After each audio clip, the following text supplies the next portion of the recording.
Mars, you can hear me? Can you talk? Hello. I can't hear you. Oh. What the hell is going on with this? Welcome to the panel, guys. Welcome to the panel. What the hell is going on with this? Oh my Huh? God, I get it. What the hell is going on, Joel? What's up? How's it going? Do you know what the hell is going on today? Yeah, I know that the Knicks are going to take a 1-0 series lead in dominant fashion, and it's not going to be that close. And I know that the Pacers, they've been great all season long, but this is where the road ends, buddy. If you ask me, this is where the road starts. Right, Jay? Right, Chill? The Knicks got the Pope on their side. I'm straight. Knicks at the Garden. They ain't been to the finals in how long, bro? It's finna be lit. Since 99. Since 2000. Since 99 had they been to the NBA finals. Since 2000 had they been to the conference finals. They ready 25 years. Down, bro. I don't know if anybody getting in their way. They got the Pope on their side. I'm having a difficult time with all of that other stuff. Well, y'all, we'll definitely get into the Knicks and Pacers. Obviously, it's game one tonight. It's going to be crazy in New York, crazy in Indiana too, but the Garden's going to be incredible tonight. We're going to talk about all of that. But first, y'all, we got game one of the Western Conference Finals, the Wolves versus the Thunder, and it was really a tale of two halves. But I want you guys to let me know what you guys saw last night, how you felt about that game, and what do you think that means for the series in totality? I don't like the whole feel-out thing. I mean, like people telling me that, Anthony Edwards, that was a feel-out game for him. No, it wasn't. It was not. Oklahoma City shut the door on him last night. Alex Caruso did a great job on him defensively. No doubt about it. He stayed in front of him. Alex Caruso might be one of the better guards in the game that I've seen navigating through screens. I'm already on record saying that I don't think that there's three on-ball defenders in the game better than him. I don't think there's three of them. And I thought he just did a great job of keeping Anthony Edwards off balance, forcing him into tough shots. I thought Rudy could have been so much better as a defender in the paint. He wasn't.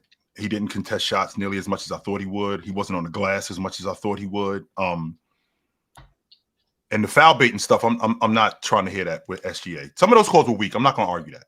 Some of those calls were weak, and I will attest to that. But he averages 9 free throws a game in the playoffs. Scorers get to the stripe. That's just the way it is. Scorers get to the stripe, and scorers need to see the ball go through the basket, whether it's at the free throw line, whether it's on a fast break, whether it's an open shot. They need to see the ball go through the basket. Once that happens, and they get going. And I think that they did relatively a good job on SGA last night. But this Oklahoma City defense, I have to give them more credit than I do for, what they did last night. They shut the door on Naz Reid, DiVincenzo, and Alexander Walker. I thought their rotation guys were awful last night, and that was largely due to Oklahoma City's defense. They're connectors as defense, and this isn't a series where you can lag like Anthony Edwards looked like he was yesterday. I mean, if he keeps this up, this series is going to be really short. Yo, Los or Jay, we can't hear you right now. I wasn't saying that. Now you hot. Oh, I didn't say nothing. But I mean, yeah, like you said, you got to give OKC all the credit, man. That second half was incredible. The way they played defense, they completely shut off everything. The Timberwolves started off the game and they had a lot of momentum. Anthony Edwards, Julius Randle played amazing in the first half. It felt like he couldn't miss. It felt like he should have shot way more. He got way less aggressive in the second half. I don't know what that was about. But you got to give credit to OKC. Like you said, I'm not going, feed into the foul baiting, but SGA has the best whistle in the NBA. Clearly, like he gets touched, he falls to the ground, and he gets a foul call. It's kind of incredible. Like I don't know how he gets some of them calls. Like the one against Jaden McDaniels where he kicked his leg out. It's kind of crazy. But I mean, if he gets the call, he gets the call. Like he can't help what calls he gets. It's gonna be interesting to see how Minnesota adjusts because they, like you said, they can't play like that to compete in this series. Let alone win the series, but even compete in the series, they can't play like that. They got to come with a completely different energy. I think Julius Randle has a good matchup. He has to be aggressive the whole time, and then Ant's going to have to take that next step. Like we keep talking about Ant and where he is in the NBA, and if he's going to be the next face of the league, like this is the moment where you have to take that next step. You have to step up and reach the finals. Like you can't just get to the conference finals and flame out again. And we talk about him comparing him to the greats of the game. Like you got to get to that next step. So, Mars, do you fight that? You said what? For him to get bounced again in conference finals in 4 or 5 games again, What? What'd you say? What was the question? Yeah, Do you fight that, Moss? What am I fighting? Anthony Edwards, if he has a subpar series, like are we talking about him different, getting bounced again in the conference finals in like 4 or 5 games? Do we have to talk about him different? He is. I mean, if you think he's a top 5 player, then yeah, maybe you talk about him different. I think he's like the 11th best player in the NBA. I don't know. No, for sure. I think you hit it right on the head, Mars. It's just how we look at him. What do we consider SGA? Yeah, I mean, so however you rank him, if you in my opinion overrate him, you're probably going to bring him back down to reality if they lose. But if you underrate him, maybe if they win, you're going to boost him probably maybe too high. Well, what's a proper rating? Can I get everybody's Anthony Edwards rating right now? I think he's anywhere between 8 to 11. 8 through like 12, 13. So where do y'all have him as far as top 2 guards? He's the best. He's the best 2 guard in the league. Okay. Donovan Mitchell, but yeah, Chill thinks he's second, but who you got, Jay? Shooting guard in the league, best shooting guard. I say Ant. You say I might go D Mitch too. Honestly, I might go D Mitch. I'm going number 1 Ant, and I think he's a top 10 player in the league. I still have him top 10. He's the second youngest player to ever lead his team in scoring in back-to-back conference finals since Kevin Durant. That's how historic what he's doing has been, and he's been one of the best playoff scorers for his age since he's been in the playoffs. I think he's a special player. I think he's going to bounce back this series. He rolled his ankle. He twisted his ankle, I would say, and it definitely bothered him and bothered his burst for the rest of the game. OKC deserves a lot of credit for the defense that they played. But Anthony Edwards is visibly frustrated with Caruso, with Case and Wallace in front of him. And I just thought that Minnesota couldn't hit their shots. They went 10 for 28 from 3 in the first half. In the second half, they went 5 for 22. And Alexander Walker, DiVincenzo, and Naz Reid all shot 5 for 28. I thought a lot of those looks were good looks. Towards the end of the third quarter and in the fourth quarter, a lot of them became settled looks because they felt uneasy with the runs that OKC was going on. But overall, I thought they got good quality shots, and you're expecting role players to step up. OKC had 3 to 4 role players step up, with Caruso, Case and Wallace having 7 assists off the bench, Kenrich Williams being a plus 19 in 10 minutes. I thought Kenrich Williams' minutes in the third quarter with his back-to-back shots and his defense on Julius Randle, that was arguably the biggest momentum swing in the game. And I think Mark Daigneault has done a great job at just playing the right matchups and pushing the right buttons in right moments. Kenrich Williams hasn't played virtually the entire playoffs. And for him to play him in a spot like that, to guard Julius Randle and to swing some momentum, I thought was huge. And it was a good call from him. Shai, 20 points in the second half. I thought he was brilliant. And I think Shai has grown as a playmaker. He's top 3 in potential assists in the playoffs. And I think while he's not making advanced reads out the pick and roll, and I think a lot of his passes are still like a pass away that he makes, he is much more patient and decisive visibly than last year when he faced Dallas's defense. I think Shai has become more calm when making those reads, and his scoring gravity, because he's an all-time scorer, he's going to draw these doubles and these triple teams, and if he's just patient, those passes are going to be there. And I think he's done a great job at just managing the game. And then J-Dub having 5 steals and having 19 and 8. And I thought Chet was huge. I thought the biggest swing in the third quarter was the small lineup that OKC went with to counter what Minnesota went with. When Rudy Gobert was off the floor, they then leaned all the way into this 5-out lineup because Hartenstein picked up 4 fouls. And with Hartenstein on the court, they had a 107.5 offensive rating. And they were a +1. And with Hartenstein off the floor, they had a 124.6 offensive rating, and they were a +25. Chet dominated Naz Reid and Julius Randle, and he had 2 big offensive boards.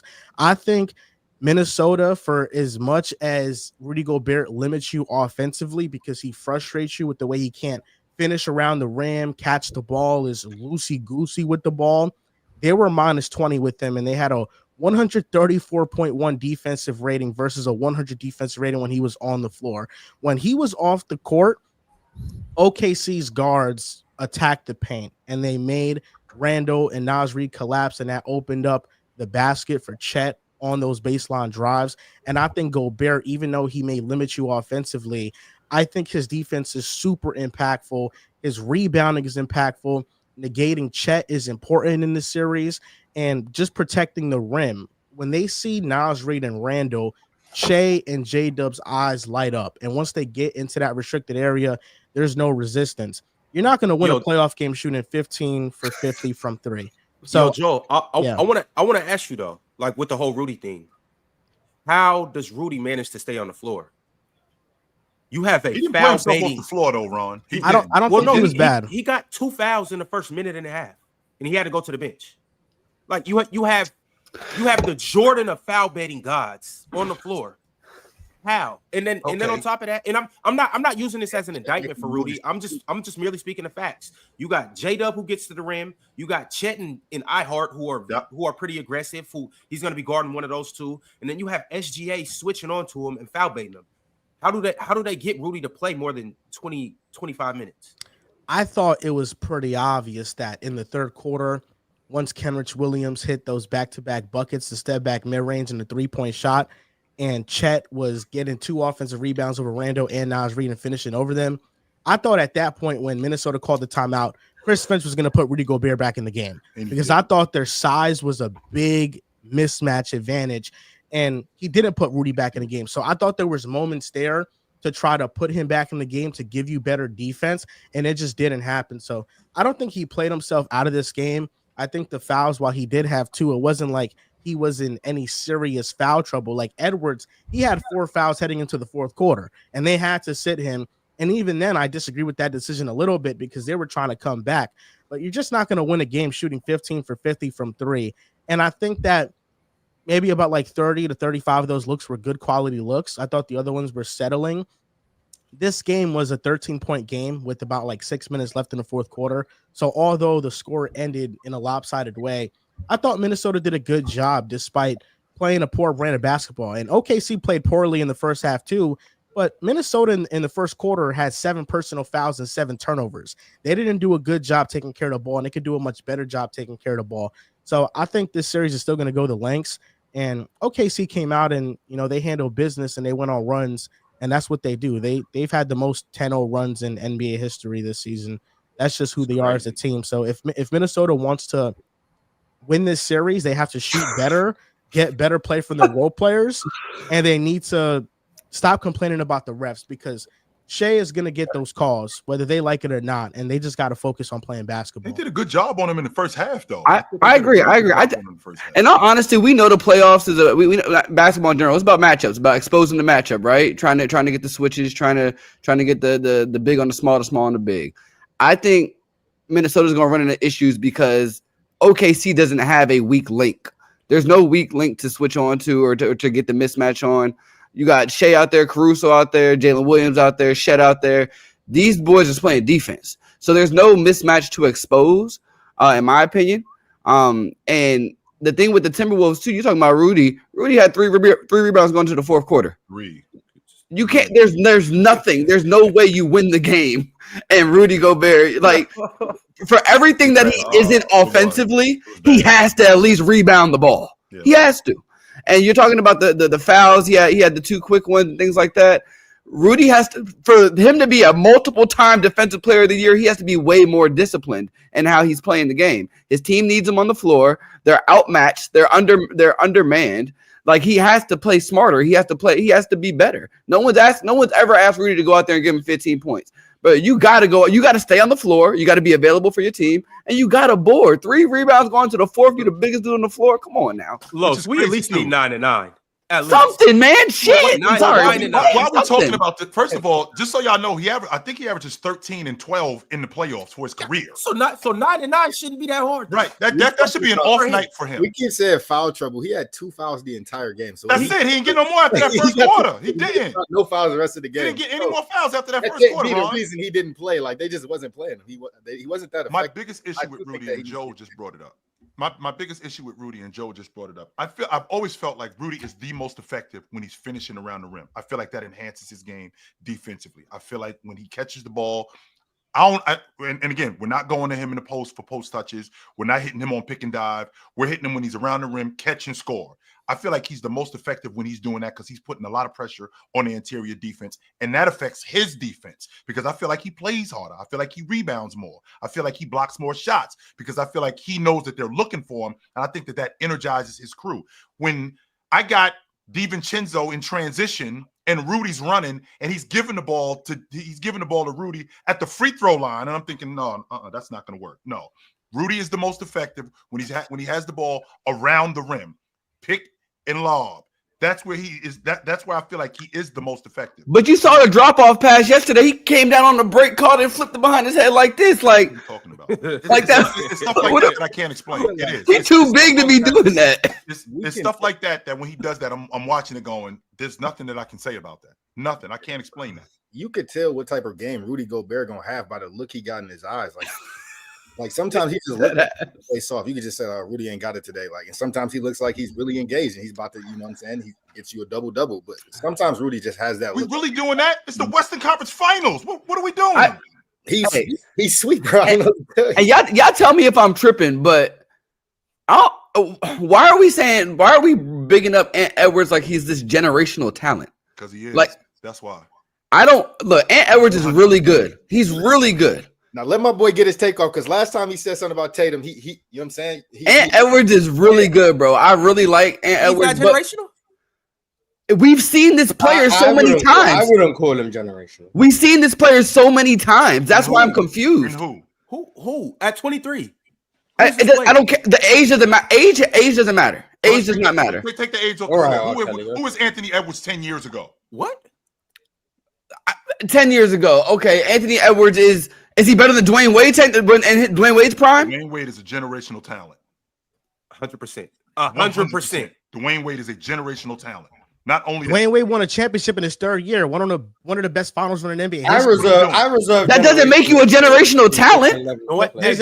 There's a difference. If we're talking about just talent for talent, Victor Wembanyama, let's just clarify the definition. Victor Wembanyama is a generational talent. 100%. His talent is, we know, it's 101. It's a unique talent. Sure. But I think there's a difference between being a generational talent and being somebody who's done a generational thing for a young player. Dwayne Wade winning the championship in his third year and averaging 35 in the finals is a generational thing to do. I think Anthony Edwards, Anthony Edwards being with the Timberwolves for 5 years and winning more playoff games in 5 years than the entirety of the franchise existence before him is something generational for that franchise. He legitimately changed the Timberwolves franchise, and that cannot be ignored. He's went to back-to-back conference finals and changed it. How? They were a losing franchise before him, and he came in there, and now they're in the conference finals. They still haven't won anything. They're in the conference finals. Is he a when was the last time the Timberwolves were in the conference finals before last year when Anthony Edwards led the team? Probably KG, right? KG in 2004. Back in 2004. It's been 20 years. And then he just did it again this year. And in the playoffs, he has great numbers. It's not like Anthony Edwards hasn't played one of the playoffs. Is Tyrese Halliburton doing generational things? I don't think Tyrese Halliburton is playing as well as Anthony Edwards in the playoffs in totality of their careers. I don't think he's played as well as Anthony Edwards. Absolutely not. Mars, that's a good point, Mars. I like that one. Generational player. But has Tyrese Halliburton changed the Pacers franchise? Absolutely. Yeah, and the Pacers. Okay, everybody's changing franchise. Changed the franchise. They probably changed the Orlando. Everybody's not changing franchise. And what is LaMelo Shai? Ball is not changing the Charlotte. Shai's about to win MVP and just had a generational guard season. I'm gonna give you that chill. But I'm saying there's a lot of players in the league right now that are generational. There's a difference between a generational and your definition that are generational. How many players? There's a difference between a generational talent and a generational player. You can have generational talent. I like that. That's what you were saying. That's what you were saying. Player. How are we going to be if Anthony Edwards keeps this up, right? Let's say he plays at this level for another 8 to 10 years. 10 years from now, we're still going to be talking about him. That's a generational player. We're not going to be talking about DeMar DeRozan like we're going to be talking about Anthony Edwards. Why? So. Why? Because Anthony Edwards is a better player. You can't just say that. He has to win, though. That's my point. He has to win something. Okay, he's 23 years old. This is a fifth season, and that's why I brought the age up because he's only 23. Back to back Western Conference Finals at 23. Who else did that? 10 years. If he goes 10 years and he doesn't win, then no. Yo, who else did that? I we can project. Look, I have a problem. I have a problem in general.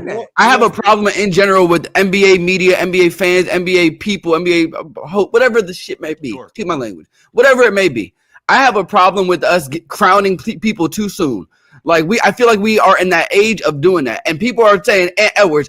Oh, I see Michael Jordan. Oh, I see Kobe. Oh, he has this mentality. Oh, he's doing this. Oh, he's doing that. There's no MVPs. There's no championships. He hasn't made it to the finals. Sitting here talking to me about crowning somebody, and I'm listening to you dudes tell me that if Jalen Brunson wins the NBA championship, he better than Walt Frazier. Get him, chill.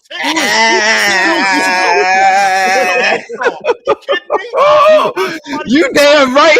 He better than Walt Frazier right now. Chill. You better than Walt Frazier right now. He's a Knicks. You can't talk logic when it comes to the Knicks. When it comes to the Knicks, there's no logic. There's no logic with Knicks. You can't talk. What Jalen Brunson is doing is generational for the Knicks. For sure. For the Knicks, yes. They haven't been to the conference finals in 25 years, and he led them there. That's my point, but he's not a generational talent. For the Knicks, he's been a godsend for them. I know, but he's not a generational talent. Okay, so hold on. Let me get this straight.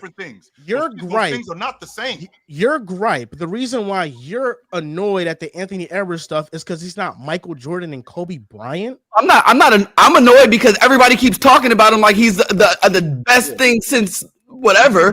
He's one of the best young stars in the NBA. Would you disagree with that? No. So what's the problem? He's one of the best young stars in the NBA.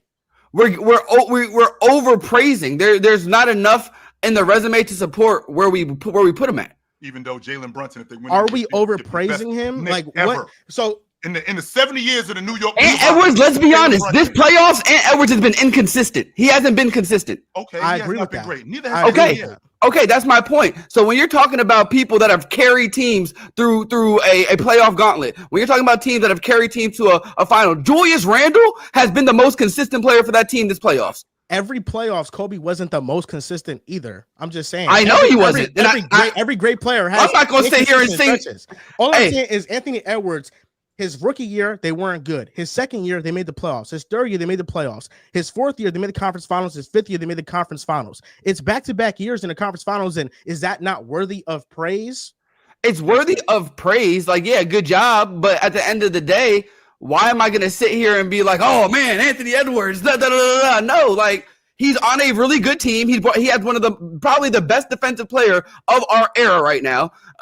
At least when it comes to accolades on his team, he's got an excellent wing defender in Jaden McDaniels who can take on the best matchup every single night. And now I'll give it to you. Edwards takes on the best matchup. I'm not going to sit here and say he doesn't. But what I'm going to sit here and say is we're giving Edwards all this praise like he's the one catapulting this team. This playoffs, he hasn't been. He's the best player on that team, though. He is the best player on this team, but he hasn't been playing the best. He hasn't been playing as the best player on that team. He had 2 30-point games to close out the Warriors last series. The Warriors were injured. Yes, that was a cakewalk series because Steph was injured, but he can't control that. He had back-to-back 30-point games to close out that series. Game 5 versus the Lakers, he wasn't good. He was inconsistent. But Game 4, he had 40.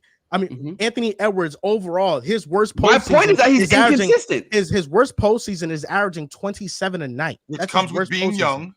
Which comes with being young, and we haven't. I agree. Anthony Edwards, but don't sit there like we don't have guys who are young, and we see the future with these guys. We do that. I know, but you got to sit here saying you're putting Anthony Edwards above Jaylen Brown. You're putting Anthony Edwards above Donovan Mitchell. You're putting Anthony Edwards above all these. Anthony Edwards is better than Jaylen Brown. I'm putting him above Jaylen Brown. Yes, I am. He's 100% better than Jaylen Brown. Absolutely. Okay. Skill wise, just skill wise, right? Yes. Absolutely, skill wise, he's better than him. Okay, better than Jaylen Brown. Okay, that's fair. But this isn't just a skill wise argument. That's the point of it. Like so Anthony Edwards has done more than Jaylen Brown. He has more All NBA appearances than Jaylen Brown. He's led. Jaylen Brown has the Finals MVP. So no, he does. But you can argue. You can argue based on impact. Maxwell ain't better than Larry Bird. Jason Tatum's defense. Jason Tatum's defense in the NBA Finals was much more impactful than Jaylen Brown's. You fight that? You don't want to get me started on that Jason Tatum train. I don't know about that. All I want to say is that it's obviously context to the whole thing. And I hate having to do this, and you guys don't typically like this. But if Anthony Edwards is playing with the Celtics last year, they run to the finals too. They probably don't lose a game. So we know that that's the case. Let's chill out on the Hey, y'all want me to get I'm saying started. no. I'm using this to say like obviously you're saying that Jaylen Brown is on that tier, and you would probably use the winning as the argument, but he had a bomb squad last year. I do want to ask you this though, Los. Who are the generational talents in the NBA? I mean, I'm gonna that are currently playing. Steph's a generational talent. Wemby's a generational talent. Braun's a generational talent. KD is a generational talent. Kyrie Irving is a generational talent. You weren't coming into the NBA saying Steph Curry was not a generational talent coming into. I'm talking about right now. Who's a generational talent? That's what I'm talking about right now. Steph Curry's a generational player. That's what he is. He's not a generational talent. Steph Curry's not a generational talent. When he came into the league. When Steph Curry came into the league, Steph Curry did not come into the league as a generational talent. No, I'm not saying he did. You're asking me who, the question was who is a generational talent? Chill is saying generational talent is what you are coming into the NBA, how you're viewed. That like pre-draft stock, basically. Yeah, so Edwards is for sure not a generational talent. Yeah, that generational player is what you become in the NBA. Like Jokic is a generational player, not a generational talent, is what Chill would say. Yeah, but so that's nasty though, Chill. Why? Because Steph has a talent that literally is generational. And it wasn't like that when he first showed up. It was like that. He came into the league with that strap. I would argue. Being a generational player, Kyrie Irving, generational talent. Being a generational player is way more important than being a generational talent. Because talent means that you might or you might not live up to it. Because I would say Zion was hyped up more than a lot of guys and viewed as Zion's a generational talent. Zion is averaging 27 and 12 when he plays. Like he's a generational talent. He only plays 48% of his games. That's I don't care. Joel Embiid does too. Ain't nobody. It is what it is. Like it's Zion NBA has now. not played a game in the playoffs yet. That's what I'm saying. Is that Zion has not lived up to that generational talent billing because he just hasn't been available for his team consistently. But that goes against what you guys are saying with a generational talent and a generational player. No, because what I'm saying is that while I said that I don't think Anthony Edwards is generational talent, I think what he's done for the Timberwolves has been generational. And right now, he's on a pathway. He's one of 6 youngest players ever under 24 years old to reach 1,000 points in the playoffs. And you look at his playoff averages, he's top 5 in playoffs points per game in his first 35 playoff games. Yes, that is some great, remarkable company, and that deserves praise. So Zion could be more of a generational talent than him. I think Edwards is more of a generational player than Zion, even if Zion is more talented. So overall, I think it matters if you're a generational player more than a talent. I'm not mad at I just don't think Ant is either, but I just think he's great. So, who? What'd you say, Mars? I just don't think Ant is either one. I don't think he's a generational talent or player. I don't either, but hey, I stated my piece. Generational is reserved for very few people for me, so I agree. I'm not giving that to Anthony. Generational to me in the league right now, Steph, Bron, KD, they're generational. Jokic is generational. Giannis is generational. I agree. Wemby's a generational talent. I agree. Joel Embiid is a generational talent. Agree. That's about it. That's so he can. So with that, Luka's generational. Luka's generational. 100%. Absolutely. So that's about it. Can Anthony Edwards become that?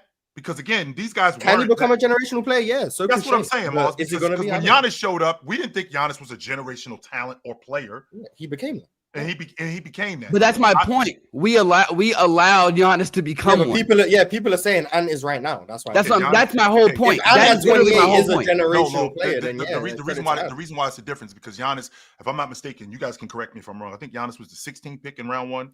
Ant was the number 1 overall pick in the draft. So number 1 overall picks are usually touted as either generational players or going to be that.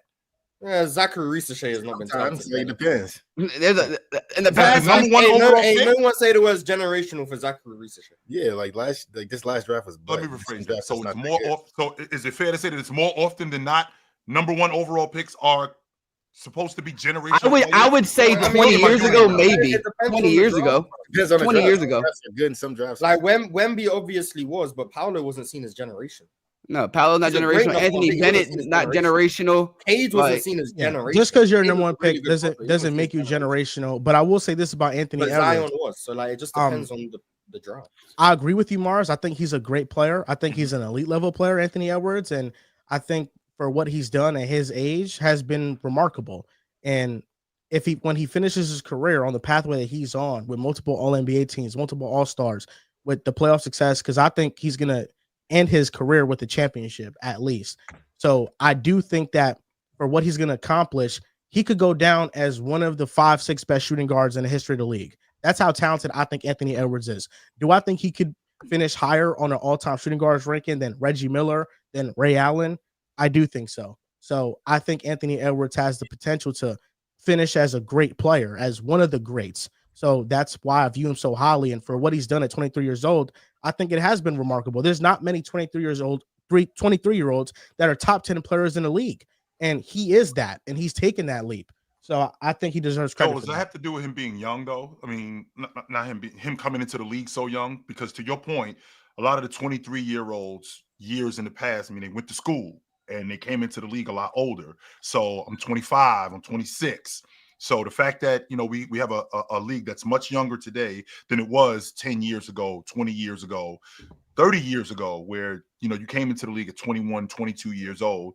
I mean, I think that that's attributed to it. I don't want to take away from the fact that Anthony Edwards is still arguably a top 10 player in the league at 23, because you still have to perform at that level if you are that good. I won't argue that point. What I will say, though, Joe, is when I think about a generational player, I think about a guy, one, who later on, years later, how are we talking about him? Are we talking about him as the best guard or the best big or the best point guard? Because I think Anthony Edwards, by the time he's in his, because I don't think he's in his price, 23 years old. I don't think he's not even close. I think by the time we get to 26, 27, 28, I think he's going to be the best guard in the league. I think he's going to be the league MVP, and I think he can maintain that for some years. That's a generational player to me. When I think about players who do that. Chill, being the best shooting guard in the league for 10 to 13 to 15 years, probably not 15, but like 10 to 12 years, what's more generational? I'm not even going that wrong. We don't even got to go to 10. Let's go 6 or 7 years. That's more than half a decade. Well, I agree. Player in the league in my position. With a lot of your points about how weak your position is. About the way you're projecting Anthony Edwards, I think the 2-guard position. Fair. I think it's got. I agree. The 2-guard position I think it's got 3 really good players. That's why. I mean, we're looking at the 5th best player being like Desmond Bane at the 2-guard position. Right, it's not. It's at the center position of the mid-20s. DeMarcus Cousins was maybe the best big in the league. He wasn't generational. Yeah, there's 3 guys. How long was he the best big in the league, though, Mars? So he tore his Achilles. Ooh. So I don't know. What's up? 4 or 5 years maybe. Even if you win with overall guards, though, it's 2 guards that you can really like definitively say is better than him. Who's the third guard? Steph ain't better than him. Oh, forgot about Steph. Well, Steph in a whole different tier right now. You do that shit all the time about Steph Curry. Like, the problem is we live in a hot take society, so people just like get off hot takes. We used to wait for people to like do something and get it done before we would anoint them to say certain things. But now people want to get it off and be the first to say it so they can be like, oh, I said this and this happened. Like, no doubt. We as a society, he's right. We anoint people a little too soon. And we start saying, oh, he did this and this compared to this. Bro, we play in a different era. A lot of dudes is going to get more stats than people in the past just because of the way the game's played. So it's kind of unfair sometimes to compare the stats and be like, oh, well, he did this and nobody, because they're going to get the opportunity to do stuff other people haven't done. I agree with you on the Anthony Edwards doing stuff for the Timberwolves, for that franchise that's never happened since like KG, who's giving them this sort of hope. So I agree. He can turn into a generational player, but saying it right now is a little too soon until he actually gets over this hump, bro. Because we don't know. He might not never be better than SGA. We saying he could be the best guard in the league. He might never be better than SGA. SGA could go on and win the NBA championship this year, get an MVP, a championship, and a finals MVP. That's some generational shit. Why, like when we saying just about Anthony Edwards, we have, you know what I'm saying? We got to wait a little bit and see how it plays out. And I feel like that's what we used to do. And now we don't do that no more. We just be like, oh, he's doing this. That's a fair point. I'm gonna just throw this in there real quick. I think why I got to that point of saying what I said about AE is because of the fact that you hear so much face of the league talk, and it's like just slow down a little bit. That's my point. But go ahead, brother. My fault. Got the personality. I think the reason why he gets propped up in face of the league talks is because I think he's one of the most, if not the most marketable young star in the NBA. And he's relatable. It's his personality. Exactly. I think he's very likable. Like if you made a poll right now, who's more likable, Shai or Anthony Edwards? I think Anthony Edwards might win that poll. Even though I really like Shai, and I think he's really marketable as well. But what the point you made is very valid. And right now, like if Anthony Edwards retired today, I think he'd be the second Timberwolves player all time. Now, that's not saying much given their franchise history. He'd probably only be behind Kevin Garnett. I do agree with you about the 5 years. better than Cat? I do think so. Better than Cat? Yeah, I do think so. I do think so. Yes, I'll give it to him. I do think so. I do think people annoy people too fast. With that being said, while I agree with OG about saying where Anthony Edwards could end up in, I don't want to look past this series, number one. And how he played in game one was miserable in the second half. And I think he's too special of a player to play like that in this series. And if the Timberwolves have a chance to win this series, he has to play at an elite level or go band for band with Shai. It's as simple as that. And the defensive assignment for him is much tougher. The matchups that he's facing is much tougher, even though Shai's not facing any slouches either. OKC's defense is just number one in the league, but Anthony Edwards has to play way better than he played in game one. And if he has a series where it's a replica of game one for the majority of the series, then yes, I think we're going to go from Anthony Edwards being here to him being dropped down because of a very bad series against OKC, regardless of how great their defense is. Y'all, and I have to be consistent because I slandered Jokic for not playing up, for only shooting 9 shots in a game 7. So I have to do the same thing with Anthony Edwards. 1 shot, big dog. In the second half, just one, Ron. 1 shot, big dog. And he came out and made a statement, and he said, I know I have to be more aggressive. I have to shoot more. But that doesn't take away from the criticism that he needs to receive for that. 1 shot, dog. Yeah, I think the ankle has something to do with it. Potentially, but he hurt his ankle every game. Right, we've seen him roll his ankle and come out and get busy. And all the other times he got better after he rolled his ankle. Did he do that against the Warriors and put 27 on them in the second half? If I'm not mistaken? That man is so strong. Every time he roll his ankle, he never fall. I don't understand that. He roll his ankle and don't never collapse. I never understood that. But yeah. I think it has something to do with it, but I think the lack of a development in his mid-range game is a bigger reason. I think Shai could dictate tempo because he could score from all 3 levels, and he lives inside the arc and inside the 3-point line, and he's just able to draw more doubles and triple teams towards him. Anthony Edwards is mostly become a perimeter-oriented player. He's taking 9 threes per game in the playoffs, and his finishing numbers have been below average. I think he should be a much better finisher, and he's not getting to the rim as nearly as much as I'd like him to get to the rim.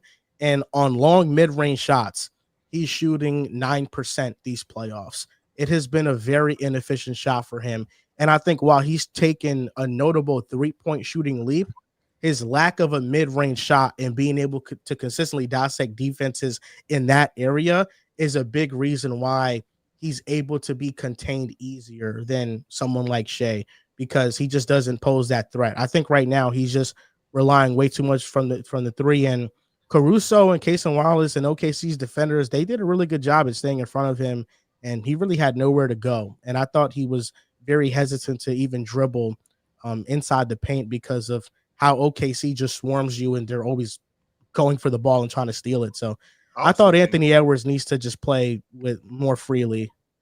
But Joe, to your point, I think he fell into what the game is today. I vividly remember last season in the beginning of the 23-24 season. I think the first 2 months, Anthony Edwards was shooting almost 48% in the mid-range. And then all of a sudden he just stopped shooting mid-range shots.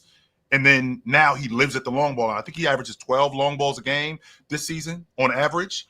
And he very rarely plays in the mid-range.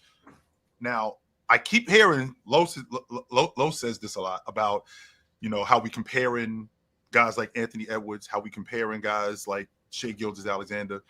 We compare these guys to, like, who's the guy who Anthony Edwards gets compared to the most? Jordan lived in the mid-range. I don't understand why he don't play in the mid-range more. I don't. He's not that good at it. That's why. Well, that doesn't mean that you can't be. I don't understand. Yeah, but you actually have to be good at it to start doing it. You don't just start doing it before you're good. Okay, that's not true. That's a bad idea. In the modern NBA, that's a bad idea. Everybody that was good at some point was new, and they didn't know what they were doing. Yeah, in the modern NBA, teams aren't just going to let you keep chucking up mid-range shots when you're bad at them. It's not going to happen. And Anthony Edwards wasn't a great long ball shooter, but he got better at it. Yeah, and then guess what? The volume went up as he got better at it. I don't ever remember Anthony Edwards being this good as a long ball shooter. He weren't just chucking 10 threes a game as a rookie. He weren't just chucking 10 threes a game as a rookie. He came in this year chucking 10 threes a game. You know why? Because he was good enough at it to where the Timberwolves were like, hey, keep shooting them. Well, he obviously was. And I just made the point that last year he was shooting for 2 months in the mid-range what he was doing. So he's obviously can do it. So why is he not doing that more? Because October, I feel like that's an expansion when of his game that he hasn't tapped into yet. Late October. Yeah, it usually starts like around Halloween time, like something like that. All right, so I'll say up until Christmas of last season, Ant shot 38% from mid range. So somebody lying, because the Minnesota Timberwolves, somebody lying to me, right? So this is what I'm talking about. This is what I mean when I talk about like looking up stats and getting them from this people and getting them from that people. To your somebody defense, lying to me because the Minnesota Timberwolves, because I'm told me on that cleaning the glass. I'm on 48% cleaning in the the mid-range glass. from In your defense, I'm about to defend. In your defense, because on cleaning the glass, it sorts between short mid-range shots and long mid-range shots. So the number I just gave you was all mid-range shots, which are like shots outside of like 4 or 5 feet. Sure. That was 30. That was 38%.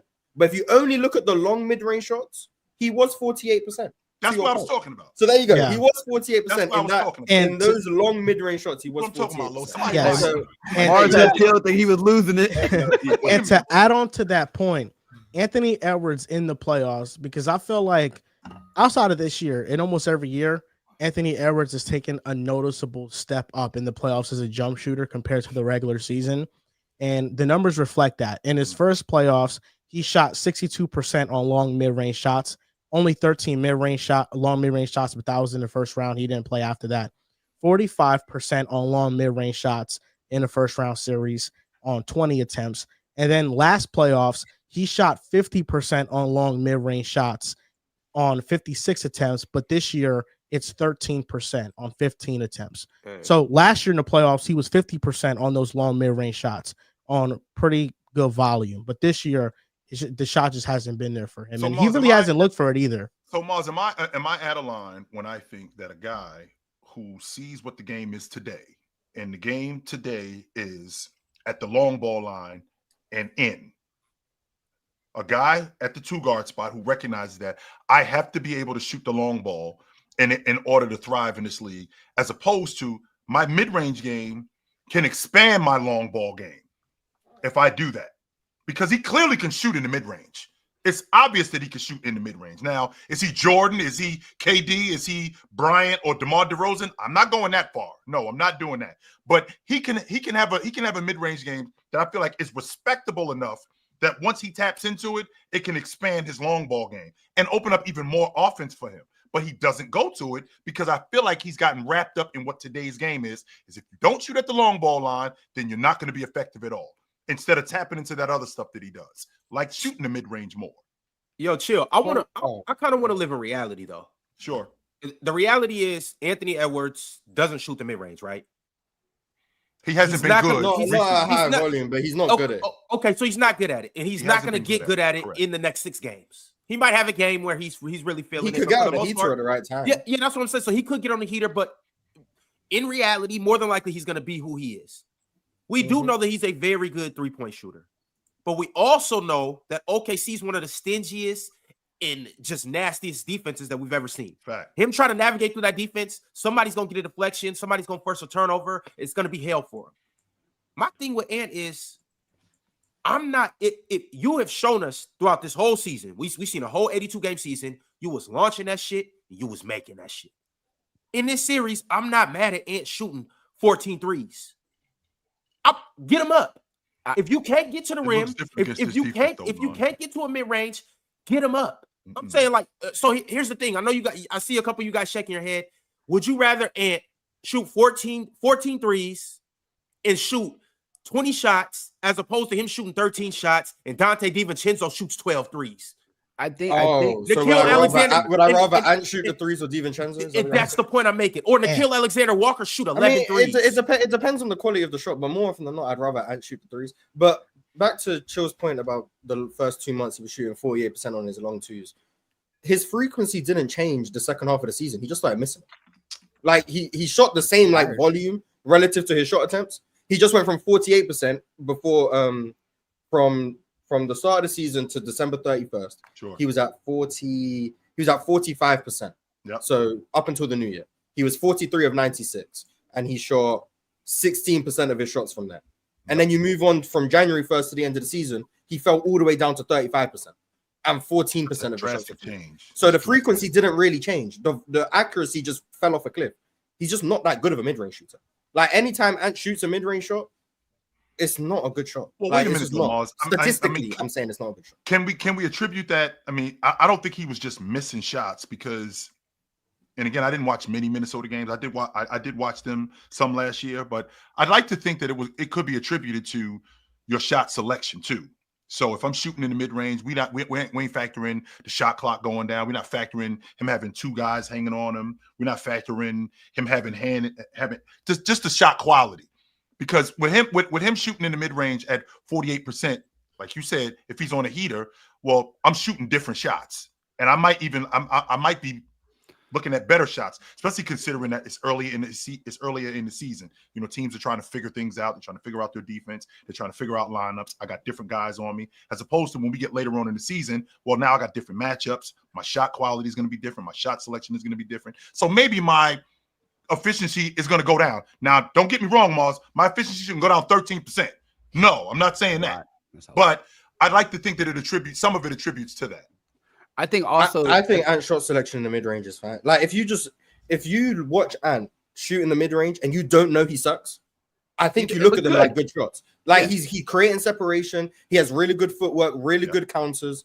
Like he raises up over the top of you so he can see over the top. It looks like good shot. He just misses a bunch of them. So I think generally you can attribute some to shot selection. Like if you're shooting really well, maybe you are more lenient with the shot selection because like, hey, I'm like Steph Curry. Hey, I shoot really well. I'm gonna shoot some nonsense. Like I just can't.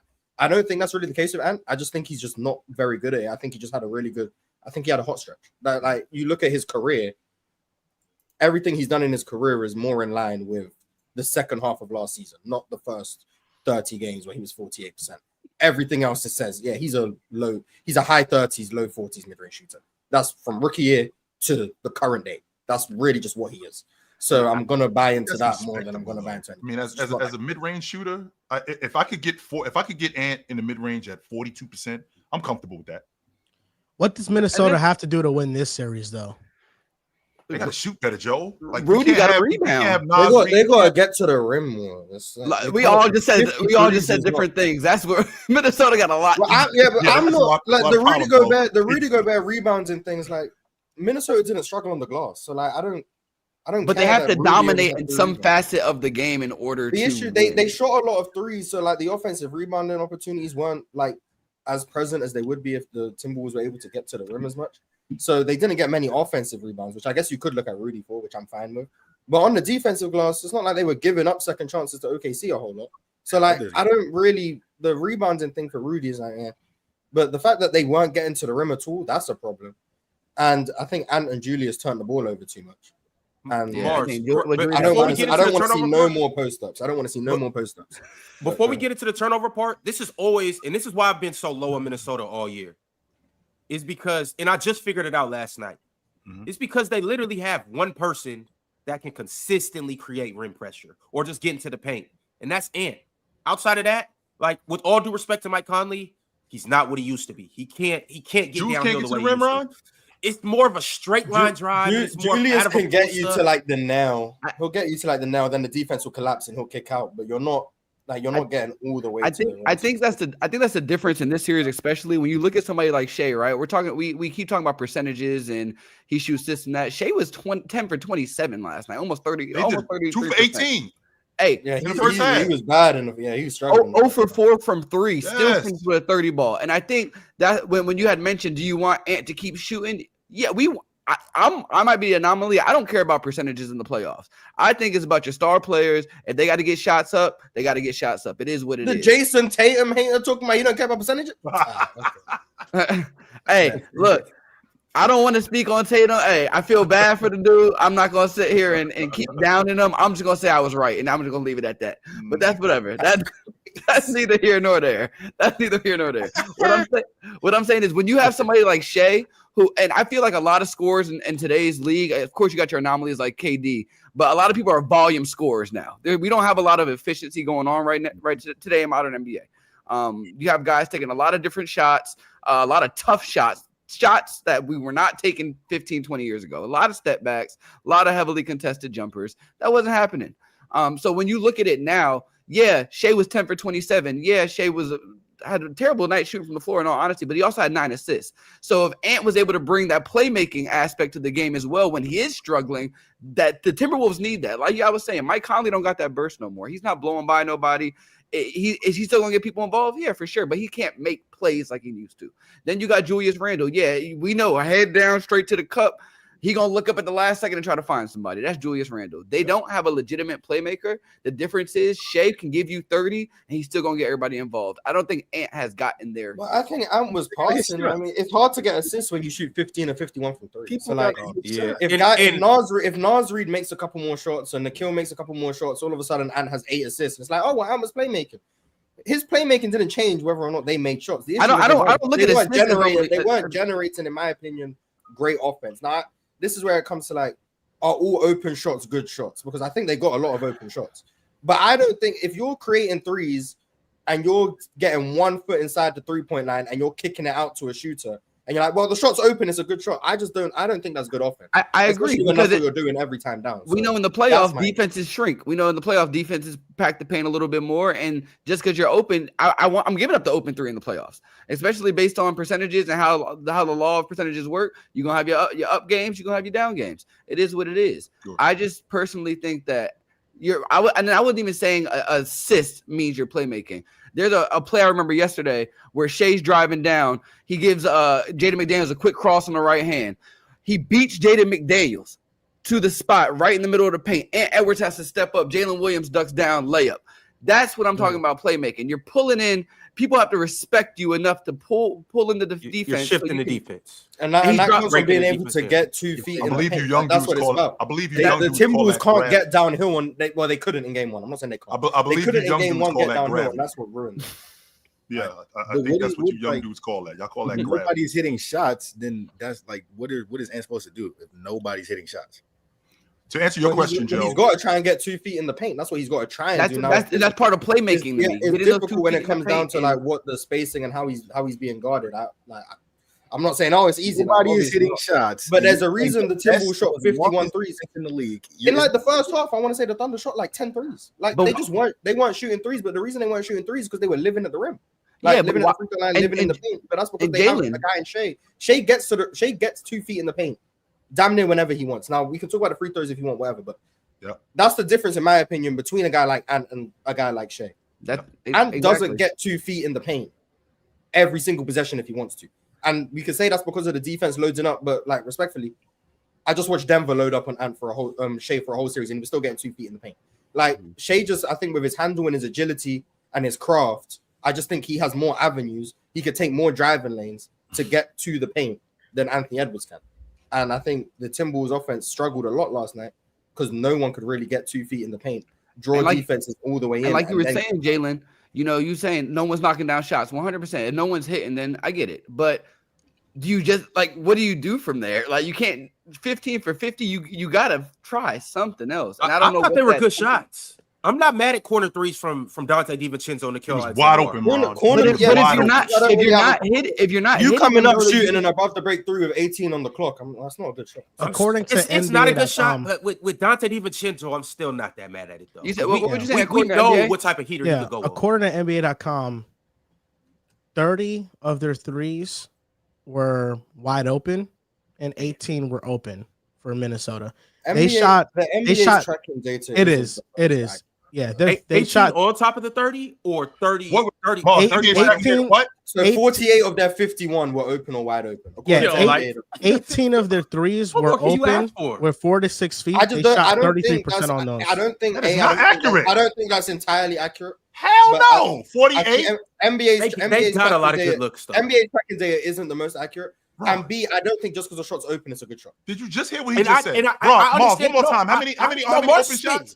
48 of 51. 48 of them were open. Bro, that's 98% of our shots was wide open. It probably wasn't that. We could just leave it at 13. At 30 of them were I would say. I think a large portion were open or wide open, but that doesn't mean I think all of them.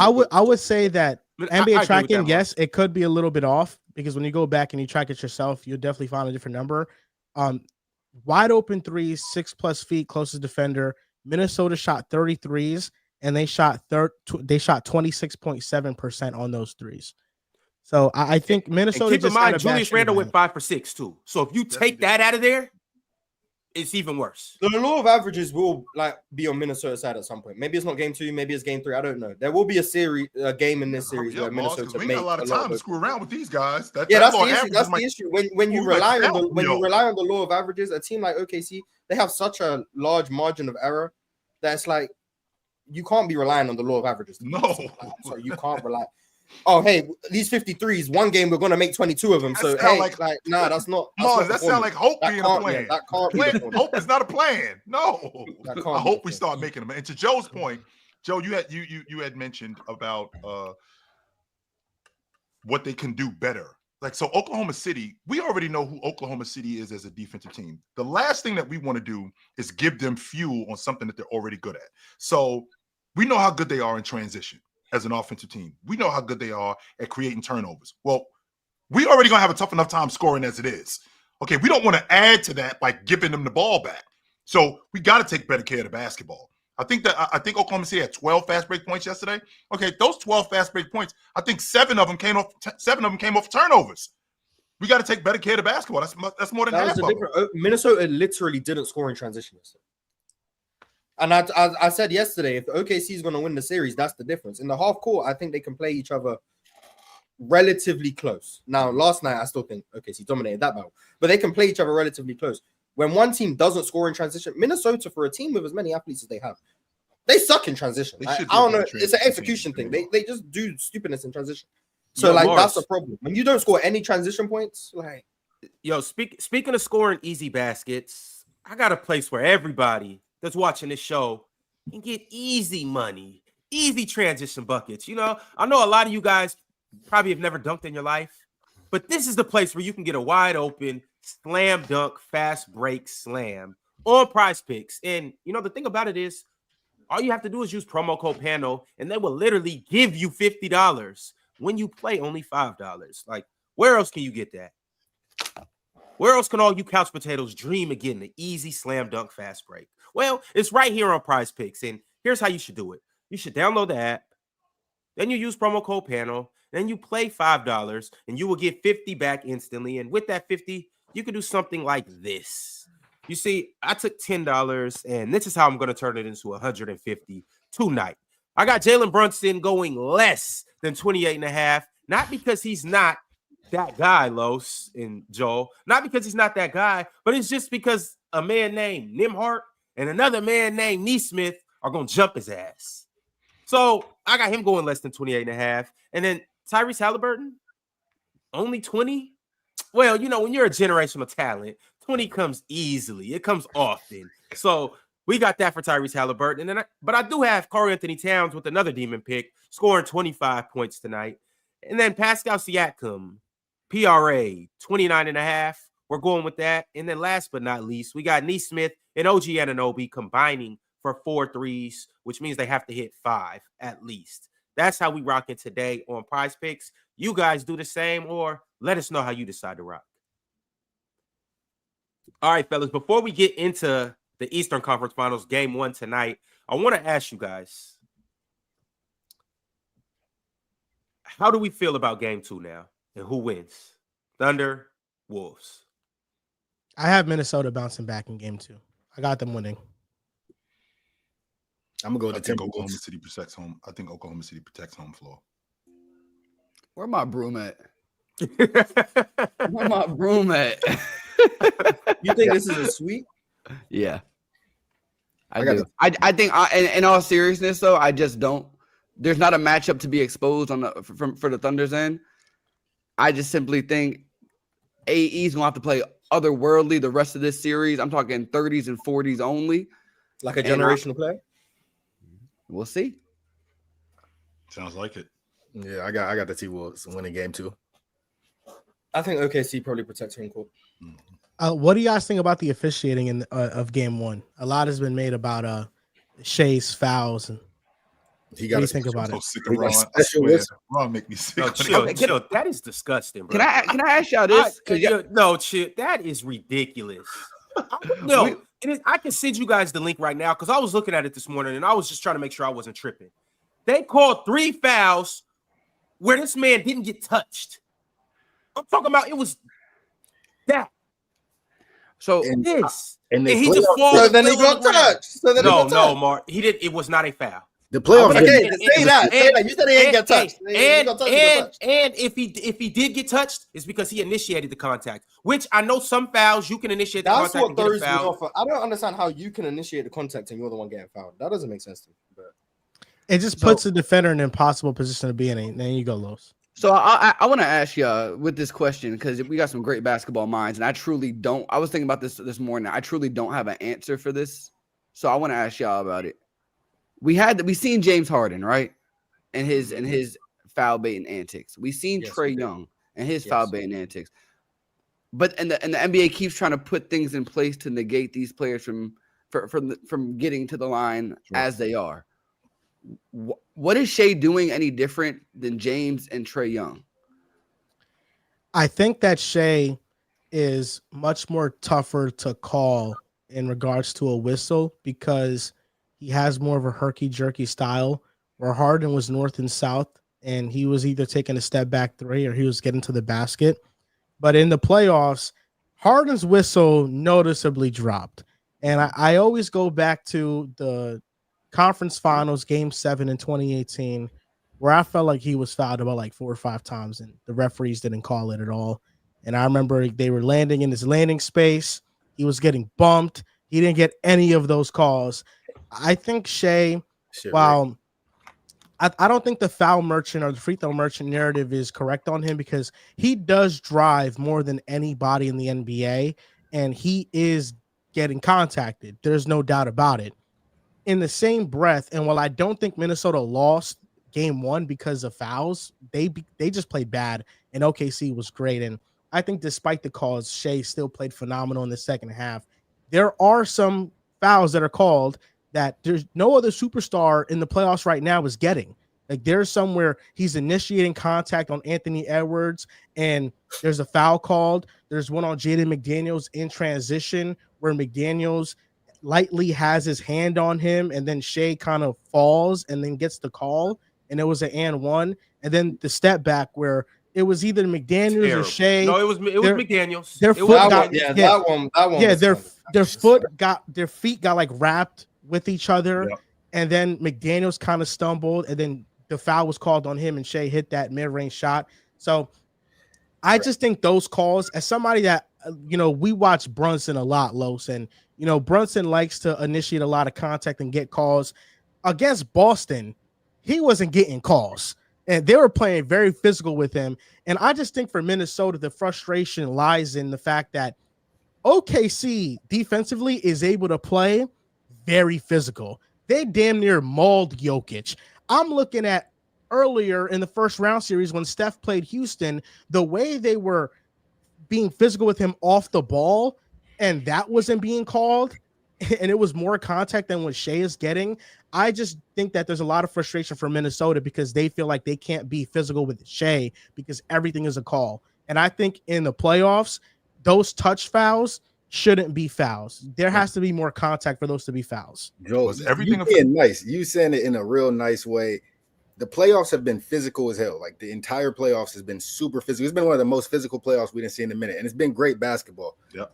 They are giving Shai a lot of bullshit calls. Like he's just getting a lot of touch calls. He's getting a different whistle than everybody else is getting. It is what it is. If that's what they're doing, that's what they're doing. But he's getting a different. Like we can't sugarcoat it and act like, oh, he's just doing this, and he's getting a better whistle than everybody else. Nobody else is getting those same calls. Like you said, Brunson was getting fucking fouled throughout the entire series. Jokic, they were letting Caruso do whatever they wanted to Jokic. And yeah, he was doing a little flopping, but they were letting, because Caruso's smaller than Jokic, they were letting him be extremely physical with Jokic.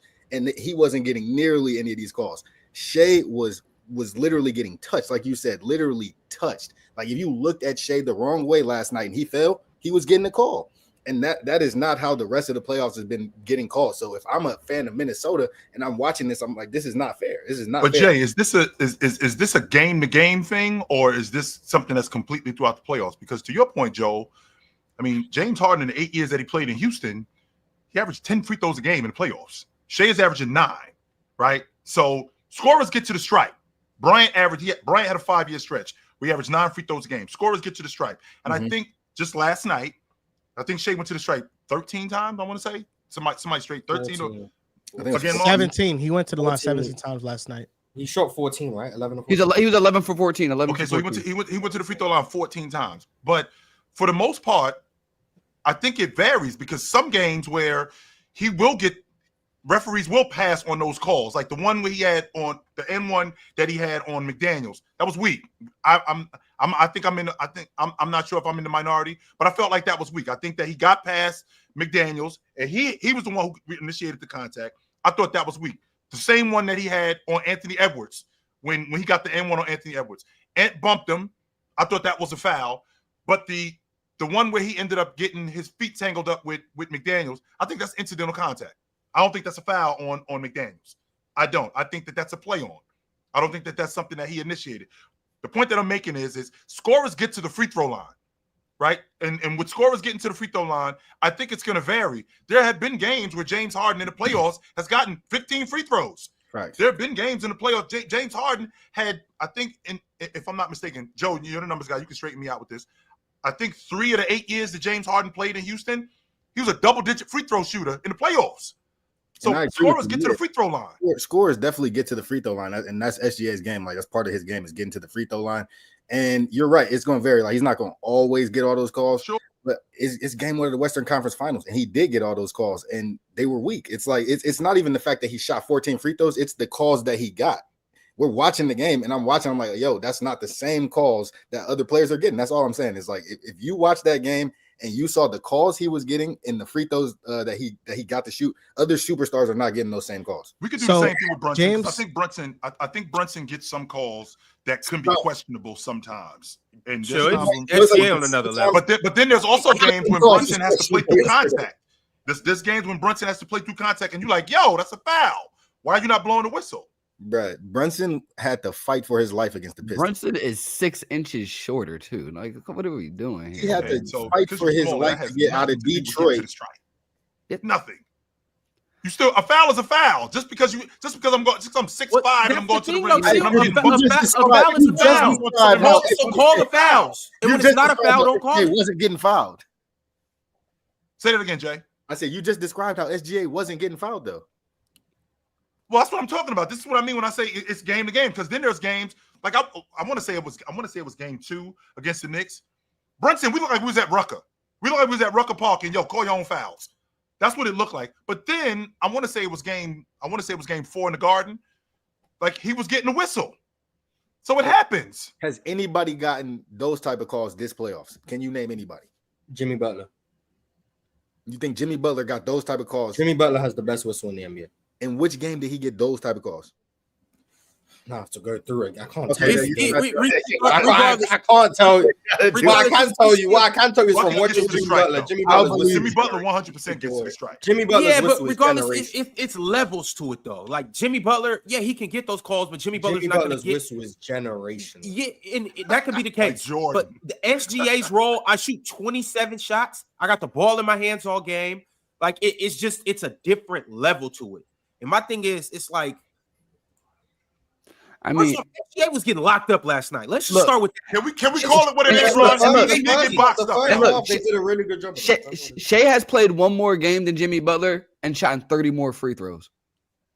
Jimmy stopped getting to the line in the Wolves series, but a lot of that's because he just didn't even look at the basket. I'm just saying that Rocket series. I think Jimmy got no games where he's getting calls like how my boy. Really quickly, I could go back and watch all of Jimmy Butler's free throws and see how he got them because I vividly remember seeing some ridiculous fouls. But no, we know Jimmy Butler's nasty with it. We know that. Some guys like Shai's good at drawing fouls. Do I think every foul last night was a foul? Absolutely, he is typically. Okay. I'm like, I think that's my issue with you, Jay. Okay, it's just weird because I don't understand how the rest of the time. That shit was weird. Okay, so we all see some of the calls are questionable. Okay, sure. Why don't they see it? Who is they? It's in the game. It's in the flow of the game. In the moment, I think it's hard to see like what's, especially when like Shai's falling over and going 12 feet away. And like, the reason must have been here. I don't know. The reason I bring that up is because NBA media and the fans made such a big deal about James Harden and Trae Young that started changing rules. So is this one of those situations? Well, I'm glad you brought that up, Los. It's starting to get there because I feel like we're in a transition. Don't forget, we're moving away from the freedom of movement era to now being more physical. So now we're going from this to this, right? And I feel like that feels like it a little bit. We have to find some sort of median, right? So I think that I got a problem with Jay, because Jay, okay, first and foremost, where is SGA at the end of this season? Like, let's just say the season ended today. Is SGA the league MVP in your estimation? Like, is he gonna win it, or is he gonna win it? Do you think he's gonna win it? Do I think he should, or do I think he will? Do you think he will win it? Yeah. Okay, so we got the league MVP last year, right? I got SGA finished second in league MVP votes, first team All Pro. Year before that, first team All Pro. Why are we talking about SGA like he's just another one of these players in the league? I'm a superstar. I'm gonna get the whistle. SGA is him. It's because we gave all that credit to Anthony Edwards. Right. That's why. Chill. Here's my thing. I just told you. I watched them beat the life out of Jokic, who's the best player in the league, who has done everything. He wasn't getting the same calls. So if SGA is getting the calls that Jokic is not getting, that's where it's not adding up to me.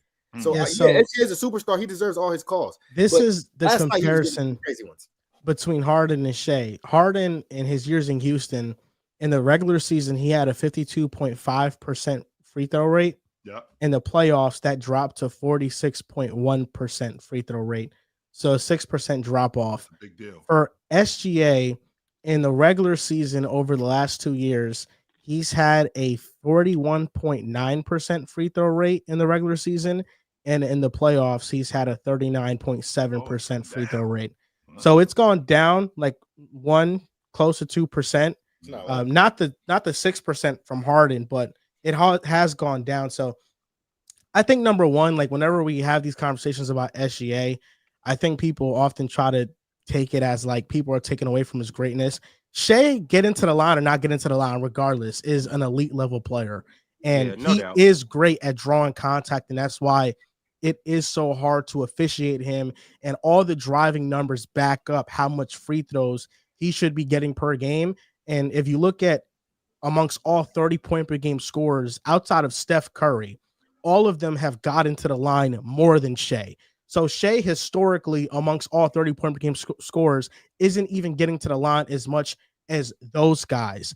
In the same breath, if we're just talking about last night, game one of the conference finals, there were a lot of ticky-tack fouls, and I don't think that calling those out has to be an overarching emphasis on Shai. It could be a tone setter, though, Joe. Foul baiter or foul. But it could be a tone setter, though, Jay. But it could be a tone setter for the rest of the series, that when you're making those calls, to Jay's point, when you're making those calls, okay, well, I might not get the same whistle in game two, and then there's going to be an outrage. Like, well, wait a minute, you were blowing a whistle like this for me in game one. I agree. I might not get these calls in game two, but then the next game, I'm probably going to get the same calls in game three, and then it's going to turn into something trickier than it should. I mean, game one is the tone setter. If we're going to play like this, we have to keep playing like this. If you're going to blow the whistle like this, you got to blow the whistle like this on both sides of the basketball. Not just for SGA, because I ain't saying that SGA isn't a superstar. I just made that point. The SGA is getting the superstar whistle. That's what superstars do. They get the whistle, right? But with that being said, I gotta get the whistle on this end too. It can't just be on one side. I think that's the beauty of the playoffs, is that game to game is called different. Like, and you got to adjust to, you know what I'm saying, who's calling the game. We get different refs, different games, and sometimes they let you play super physical and sometimes they don't. And I think adjusting to that is part of what the beauty of the playoffs is and what makes it fun. I just think that, like Joe said, if you're going to call it like that, then you have to call it both ways. And I think he got calls that everybody else wasn't getting and calls that we haven't been seeing being called throughout the entire playoffs. So if he's going to be the only one getting that like every game, then it's not going to be fair. But I don't think he's going, like you said, I don't think he's going to get all those calls every single game. But what we can't do, though, Jay, to your point, what we can't do is, okay, well, if we're going to give SGA the whistle in this game, we can't not give it to him in the next game and then give everybody else the whistle. We can't do that. If we're going to blow the whistle for SGA, we got to blow the whistle for SGA again, but we also got to get a whistle to everybody else too. That's a superstar. Man, chill, that boy got them refs under mind control. I don't know if it's voodoo. I don't know what it is. He got them refs. He got them. And chill, you know when you meet that chick, and I don't know what you said to her, but you said something, and she just starstruck over you. She's on the hook. Forever. that's referees how do that, Ron. Referees, just so you know, referees, they find themselves watching the game instead of refereeing the game. Those two things ain't the same. And They'll find themselves, that is called aura. That is what we call aura. There'll be It is fans. There'll be fans and then recognize, oh shit, wait a minute, that's a foul. We just came full circle to basically say SGA got worse. So that's what we going with. All right, y'all. Well, if you are watching, you already know the drill. Like the video, subscribe, become a member. Speaking of which, shout out to all of our Hall of Famers. Y'all really hold it down for us. And that is Vale, Teddy Hart, Jason Grills, Worldwide Mace TV, Multi-Kenny, Cheese, and Minor. Salute to all of you guys. And salute to everybody that sent through Super Chats as well. I'm going to read a couple Super Chats, and then we going to talk about Game 1, Knicks versus Pacers. So the first Super Chat I got for you guys is actually a members chat from KZD. He said, Mars is right. It's valuable to flop for calls. Did you say that, Mars? You said that? I don't know, but it is. It is valuable. I don't know if I said that. Well, you got to sell it. I'm not going to argue that point. You're going to give me credit for the take. But yeah, getting to the free throw line is always going to be valuable. It's never not going to be. So. But it's getting to the free throw line and flopping to get to the free throw line. However you get there is always going to help your team. And Mars, I hate to say is it it, a good watch? with you. No. Do I enjoy watching people flop to get free throws? No. But do I think that makes it bad for their team? No. That's called gamesmanship. That's called gamesmanship. And you gotta take what the refs are giving you. If they're gonna call the whistle, then you gotta keep driving. There's never a situation in which you getting to the free throw line is hurting your team. Unless you're down 3 and the team intentionally fouls. Then it's or you can't shoot free throws like Mitchell Robinson. Yeah, unless you can't shoot free throws, they keep putting Relax, man. Y'all saw he bounced back. Don't do that. Yeah, okay. If you like a 75% free throw shooter, there's never a time in which it's a bad thing to get to the free throw. Never a time. Masinko said Embiid still got the best whistle in the NBA, but SGA is closing in. Shout out to Knicks legend Charlie Ward, too. Embiid's got a great whistle. It's hard to officiate a guy like Embiid, but yeah. We don't talk nearly as much about Charlie Ward as we should, Joe. Facts. We don't talk nearly as much about Charlie Ward as we should. He was won the Heisman and played 10 years in the NBA. No, that's facts. But hey, to comment on his point, he's right. That Joel Embiid whistle is nasty work. Ooh, I hate that whistle. I hate the flopping because he already hurt. Why you can't be throwing your big ass on the ground? Don't it? It looked worse when he did. Yeah, like, he plays for the whistle. That's what makes it worse. He just plays. This. I got another super chat from Adab Smith. Hope I said your name right. Adab Smith said, McDaniels did a hell of a job on Shai last night. I thought the Wolves' offense was predictable. Finch has to make an adjustment, moving Ant without the ball and stop sending him in the corner. What y'all think? Game 2 adjustment? He did a hell of a job for 2 quarters. That second half was straight belt the ass work from SGA. So, well, the predictability when you talk about offense, I mean, you can know what we're doing. The difference is, can you stop it? I mean, we know what they're doing in Denver. We know Joker. We know the offense runs through Joker. We know that Joker is the engine there. Can you stop them? I mean, they don't. I don't think that they do anything different. Whether you know what we're doing is one thing, as opposed to being able to completely stop us from what we're doing. And I thought Oklahoma City did a good job in stopping Minnesota and what they were doing, because Minnesota lived at the long ball line. Since when did Minnesota become a primary long ball shooting team? 53s? 50? I don't think they went into the game saying, yeah, let's shoot 53s. I don't think that was the plan. And I think that they came out of that game saying, we can't do that again. Okay, maybe they came out of the game saying we like the looks we got. I don't know. Going back to my previous point, I think it's more so the lack of playmaking that Minnesota has, or lack thereof. And to your point, Mars, I mean, for a guy in Anthony Edwards who has the ability that he has, where, I mean, there aren't many guys that I think can stay in front of him. Why doesn't he get to the paint more? Because I thought that in this series, I thought that he could have his way at the rim. It was just a matter of him getting by the guys that we talked about, getting by J-Dub, getting by Alex Caruso, getting by Lou Dort, getting by Casey Wallace. Because I feel like them other dudes at the rim, I think Chet is food at the rim. I ain't gonna lie. I think he's food against Anthony Edwards. I think you're wrong. I think he is food at the rim, no doubt about it. Anthony Edwards, one of the better finishing guards in the game. Whether he's dunking over he did punch one over Chet this season, if I'm not mistaken. I don't agree with either of the statements you just said. So with that being said, It's just a matter of him getting to the rim. And I don't think that he needs a bunch of stuff, a bunch of dribble, headsy between, all of that stuff. I just think that that's exerting a lot of energy that's not necessary. Give me something, get to the rim, use that pick and roll, use that big man to get to the rim. And then once you get into the paint, that's where the mid-range comes in, in the mid-post and in the mid-range. That's where that game comes in, and I feel like that enhances his game even more. But I feel like he's living at the long ball line. And don't get me wrong, I think Alex Caruso and J-Dub had a lot to do with that. I'm not going to argue that point. But I feel like he can do a better job at getting to the rim. I mean, yeah, he's really good at he got really good defenders on him. Like, he got really good. He has a whole defense set against him, for one. Mm-hmm. For two, his teammates not hitting shots. For three, he's if he drives, he's trying to score. Like, he's driving to get to the rim. He's not driving to put the defense in rotation. And I feel like it would probably be better if he was driving to put the defense in rotation and then get the ball back and try to score, rather than just like telling him, hey, try to beat your man off the dribble and then go finish against OKC's defense. Like, it's just not going to be as simple as, like, he's super athletic, but he's fighting to get past these guys in the first line of defense. Then you got to finish over Chet, Isaiah, whoever's at the rim. It's not as simple as that. Like, finishing over food. I mean, yeah, if it's food, it's food. They gotta get them in rotation. I don't know how you can come to the conclusion that Chet Holmgren's food at the rim. I think they food at the rim. That doesn't make sense to me. I don't get, because I think Anthony Edwards is that good at the rim. That's why. Yeah, I don't get how you think that either. But like, that's less egregious than saying Chet Holmgren's food at the rim. Like, that just doesn't make sense, like, at all. Hey, Wemby's food at the rim. Like, I ain't say that. I just know it's three levels of defense that Ant has to beat to get to the rim. Obviously, his initial defender, who is going to be Caruso, Lou Dort, Taysom Wallace for majority of last night. Taysom was playing great defense. And so he has to beat that initial defender. He's trying to come off a pick and roll. So if he's doing that, then he has to beat the person who's hedging the screen. But even if it's not a screen, then you got to beat the help defense. You got J-Dub reaching and all these other guys that I just mentioned. And then you have to go try to finish over Chet or iHeart or even J-Dub coming weak side. It's just tough. And that's kind of why I came to the conclusion I wouldn't be mad at Ant just isoing his man and shooting 3 or 4 more step back threes. You shoot him at 38%.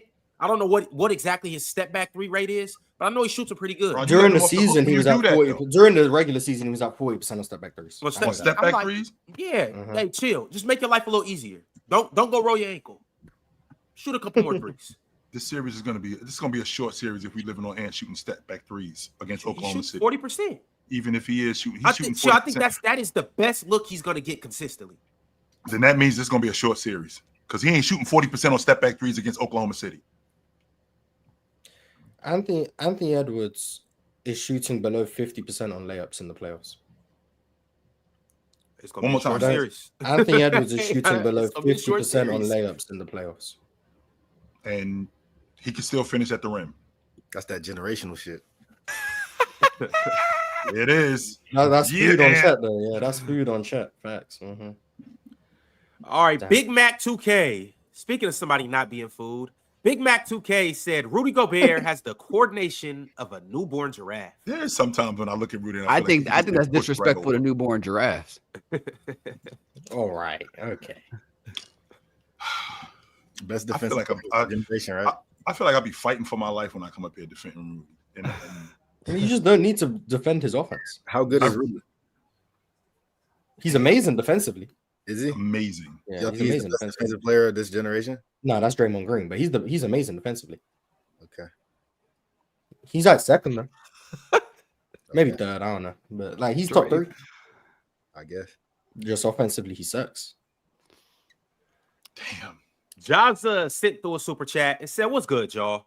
Real quick, do y'all think that the Wolves defenders being physical while also being undisciplined was what led to 90% of SGA's calls rather than this weird whistle dialogue that spread?" Well, I think yesterday the whistle dialogue had some validity. I think that he shot 14 free throws. I'd be willing to say at least 5 of them were questionable. That's what I'd say. At least 5 of them were questionable. Which I think he averages 9. So if we say he got 9 fair, this is me being optimistic on the Shai side. Yep. If we say he got 9 free throws fairly, cool. But that's what he averages. You get 5 extra ones that were unwarranted. I think that's a valid reason to say, hey, that's kind of questionable. A third of your free throws were unjustified. That's not great. That's not a great look. I think in the second But half there generally were speaking, I clear don't really have- questionable calls. I feel like it was more than that, but yeah. And then, Yeah, I'm saying low end is fine. Like Yeah. I think everyone, even the Shai's biggest fans, will say 5 of them were like, "Yeah, we'll be lucky to see those calls for the rest of the series." And then like, the game started with 7 minutes left in the first quarter. Minnesota was already in the bonus in the first quarter. That's I think Shai started out the game with like 4 fouls called on defenders. He drew one on Rudy, which was like Rudy jumped into him, which was a bad foul. Mhm. I can't remember the other ones, but I want to say it felt like one of them was at least questionable in the first, but I don't know. I think OKC was going to win regardless of Shai's whistle or not, but Without a doubt. Yeah, we didn't speak on that. It didn't matter. The second half was crazy. The Thunder won went by on a 50. 70 to 40 run in the second half. They Yep. outscored them. 70 to 40, Ron. They gave It's up hard. 18 points in the third Kick quarter. their ass. Yep. They gave up Uh, 18 points. All right, y'all. Before we move on to the next game, though, obviously, well, you guys might not know, but tonight the MVP will be announced. About damn time. NBA. I mean, we already know who won. Well, do we? Yeah. I do just want to ask before it's announced tonight, from everybody up here, who do you think is going to win, and who do you believe deserves to win? Joel, let's start with you. Well, that's an easy answer for both questions. Who do I think is going to win is the Knicks. Who deserves to win is the Knicks. Because last year, the Pacers... We're talking about the league MVP, Joe. He's talking about the my MVP, bad. but My go bad, ahead. my No, bad. go ahead. I'm a Knicks fan. Joe,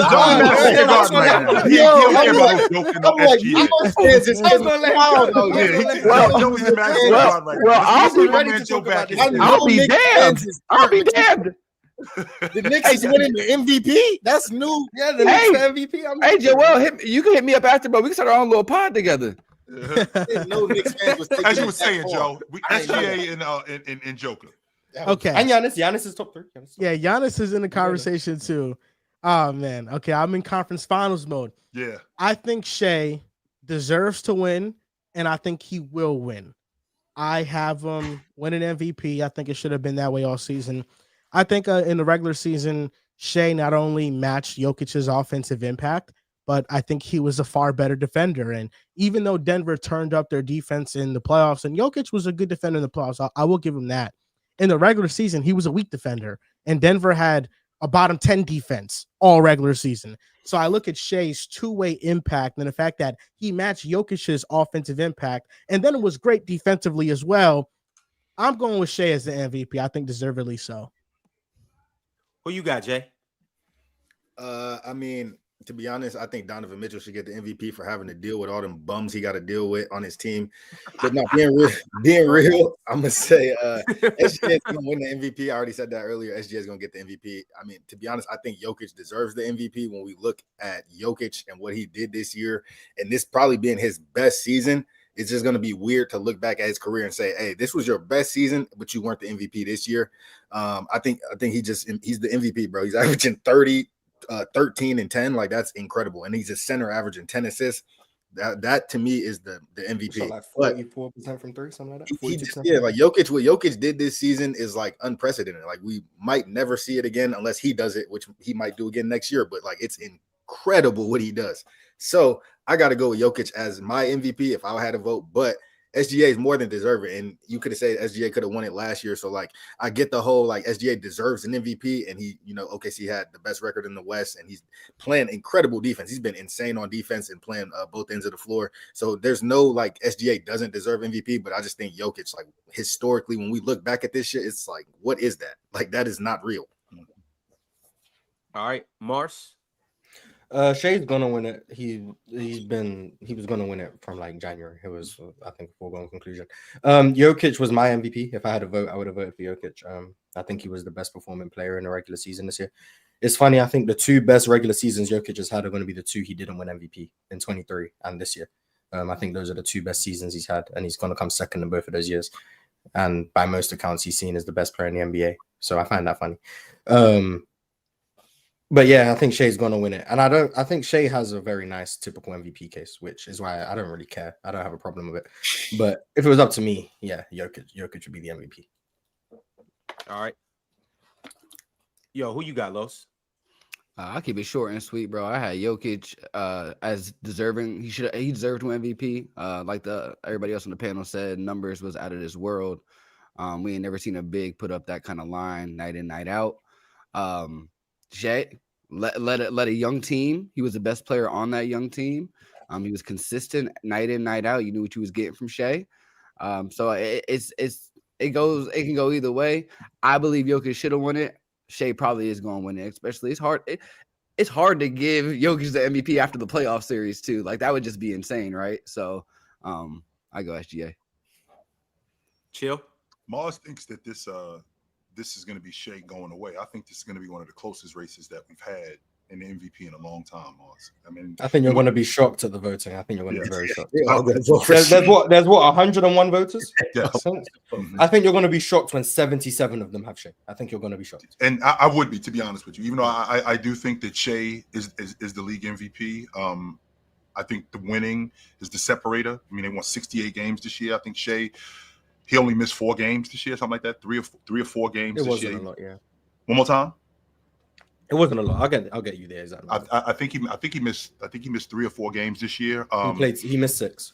So he missed 6 games. Okay. So in playing 76 games, with him playing 76 games, the most 40-point games, the most 30-point games, the most 20-point games. He was fantastic on the defensive side of the ball. His team won 68 games. The fact that he's one of the way he affected winning. And that's not to say that Joker isn't a better player than him, because I think Joker is a better player than him. But I feel like the way that Shai affected winning, having games where they came back off the strength of Shai, having to get buckets that he got, the fact that Shai being the playmaker that he is, I think Joker is a better player than him. But I think that Shai affected winning more this season than anybody else. That's why I think he's the league MVP. All right, cool. Well, can't hear you, Los. Oh, You good now? You good now? I'm good. Y'all can hear me now? Yeah. My fault. I was saying, do y'all think that Shai? All right, if Shai wins this MVP, which we all think he will, does that boost him up to be a top 3 player in this league? Does Shai have a chance at being the face of the league? I think he already is a top 3 player in the NBA. Okay, I agree. Yeah, so we got to talk about him differently. I've had him top 3 for a minute now. So. For him doing what he did over the last 3 years, being a first team All Pro, finishing second in league MVP votes, if he was to win the league MVP this year and they win the NBA championship and he wins the fight, like we got to start talking about him different. Okay. Because the history is there, the consistency is there for him to be talked about. Like this guy isn't a one-hit wonder. Nah, he's been playing at this level for a number of years now. So like we got to start talking about him different than we do now. 3 straight years. Know. 3 straight first team All NBAs. Just real quick, Mars. 3 straight years, averaging 30. 3 straight first team All NBAs. And then remember the first one, they say he didn't deserve it. Second one he came back. Second one he came back, he confirmed it. This year's without a doubt. Y'all got him over Luka? Y'all got him over Luka right now? They voted for Teague. He was better than Luka this year. And Luka but if Luka gets back to what he was in like 23 and 24. I don't think Shai is a better player than Luka. No, I don't think that. You get that Luka back? Yeah, I don't know. Yeah. They might have to both be in the top 3. Someone else. And Ron, I was one of those people who, when Shai was first team All Pro, first time he was first team All Pro, I thought Donovan Mitchell should have been first team All Pro that year. Real quick. Why is Luka better than Shai? Huh? Anybody? Why is Luka better? That's why I asked the question, because I feel like we don't talk about Shai in that same realm. Sure. I've been like a big Luka guy. I love Luka, but like that progressive, like just lack of defense is like it's so glaring to me. Which is fair, Jay. Right. And it's like when Shai plays such great defense and like he's really impacting winning. I know we fall in love in basketball to like the numbers and all this what you know what I'm saying. Luka puts up incredible numbers, but when it comes down to like actually winning and being like impactful in winning, if Shai is able to get it done and win a championship and lead his team to a championship, and we saw Luka not be able to do it, and the main reason was because of defense, and then we saw this year the main thing that glared out from Luka this year was his lack of defense.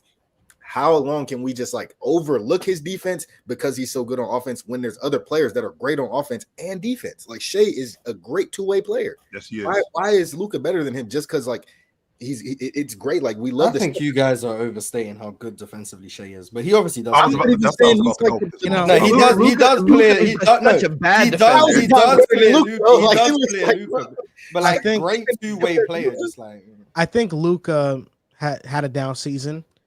He was dealing with injuries all year, and then he got traded. He got blindsided to the Lakers, and Yep. I think that put his career back. Maybe I'm wrong because the Lakers are gonna find a way to get another star and do what they do, but I'm not a big believer in Rob Pelinka. I think Luka was gifted to a franchise that was gonna have no direction once LeBron retired, and they were gonna be stuck. Joe, did they have any idea what they were doing? They had none, and I think they got Luka. And Luka had his best team with the Mavericks this year, with Quentin Grimes on it, with the addition of Klay Thompson, with Najee Marshall, and he was ripped away from the best situation he had in his career, and he's basically restarting with the Lakers. It's like a brand new rebuild. So I want to be fair to Luka because last year he did lead the Mavericks to the finals, and I think Shai after this season is over Luka because Luka had a down year and Shai had an incredible season. With that being said, last year in the NBA Finals, the Dallas Mavericks held the Celtics to their lowest offensive rating of any team in the playoffs. The Celtics offense wasn't good in the finals, and Luka was terrible defensively in the finals. But I thought what was worse is that they shot 17% on wide open threes, and that's why they went out and got Klay Thompson. But I will say, wide open threes. Yeah, for the first 3 rounds of the playoffs, I thought Luka Doncic last year was solid defensively. He wasn't a liability defensively for them. They played a zone defense. They funneled offensive players to the rim protection, and 2 of the times they've made the conference finals and went deeper, the Mavericks have been top 10 in defensive rating. So Luka not because of Luka. Luka's never been. Luka's never helped on defense. Luka has been a part of those defenses, so it's not like he can't be part of those defenses. And I think he's part of it because his name's on the roster. He's not a part of it like he's helping. No, I feel like last year, throughout in the first 3 rounds, he did play solid defense. I thought he did make defensive plays. He made defensive plays in that Clippers series. He made defensive plays in that OKC series. And no, listen, he's just a passable defender. But overall, I think that you can win with offensive-oriented superstars. And I think Luka's playmaking is what people will point to why he's over Shai, because I think Shai is not the playmaker Luka is, despite the potential assist numbers in these playoffs. I think Luka just knows how to dissect the defense and make more advanced passes and reads, especially out the pick and roll. But I say all that to say that OKC has a loaded roster. They won 68 games. I think where their weakness comes from is in the half court, because outside of Shai, you don't trust anybody to consistently create, even though J-Dub has had his moments. But in this playoff run specifically, if I were to rank OKC's defenders as who has been the most impressive, I would go Caruso. I would go Chet. I would go J-Dub. I would go Cason Wallace. I would go Dort. But before I even name Shai, I think Shai. Or you even think of Shai. Shai has been good defensively, but the defensive impact from OKC collectively has come from they have so many elite defenders. Like I don't think that's a knock on Shai. Like those guys are just like he just named 5 legitimate all NBA level defenders. Their roster is great. They have amazing defenders. That is an incredible defense to bro. Luka's bad at defense. Luka didn't have nothing close to that. That's fine. Luka doesn't try on defense. Yeah, but Luka, in my opinion, Luka makes his defenses worse. You can't say worse. He doesn't try. He puts them Dallas being a good defense was, in my opinion, in spite of Luka. Like they made a defense around his flaws. The fact that you give Dallas credit for that, but you don't then give Shai credit. You don't give Luka credit. Like, hey, he was competent within the scheme that they told him to get blown by him. I'm sorry, you can acknowledge what the scheme was. We have, but the scheme was that way because of how bad he is. But I think Mars, they didn't tell him to get blown by Mars. He didn't have a choice. They had we want you to funnel him to the rim. They had contingency plans for when Luka inevitably got blown by. But what I'm saying, Mars, is they already knew he was gonna get blown by. So for them to say that, if they even said that, it's just kind of like, well, he's gonna get blown. He's gonna get beat either way. You know what I'm saying? On top of that. Shai might be better on both sides of the ball. He's not a better offensive player than Luka. I can make the argument that Shai's this season right now, Shai might be better on both sides of the ball than Luka. You said to us, he was better offensively than Luka. I agree. Right, that's what I'm saying. Like, so he's just better than Luka all the way around. It's not really nothing really there. Well, Ox, you said to us a couple of months ago that you drew up a plan that we might be able to play. And to be honest with you, I thought you was getting us fired, but then I'm thinking to myself, you know what? That maybe ain't that bad. Just stay down here. If you put the right personnel, I do think you could deploy the 5-on-4 defense. Yeah, you just need a lot. When you first said that, I'm like, you need a lot. Like, now y'all somehow have Wemby out there. You have Wemby or Rudy Gobert. They can play a one-man zone in the paint. Then you have 3 other rangy perimeter guys. You get OG Anunoby out there. But Jada, Dallas, and then you get like Alex Caruso who can all just rangy be on the perimeter. But last year, wait at half court. Dallas wasn't just a top 10 defense. Post All-Star break, Dallas was a top 3 defense in the league, and their defensive personnel was fine. I thought the rim protectors were great, but they didn't have elite level defenders at every level like OKC did. And yeah, you're right. They did scheme around Luka because he's not a good defender. But like I said, in the finals, I'm not defending that. But in the first 3 rounds, I thought he played good defense. I thought in OKC, he was able to stay in front. He moved his feet much better. In the Clippers series, the first couple of games in the Clippers series was very rough, especially that game when Harden was just blowing by even like PJ Washington and getting floaters at the rim.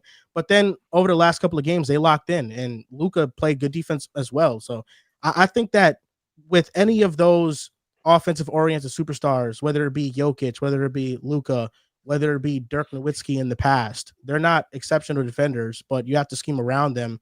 And I think if Luka has a supporting cast, he is able to do so.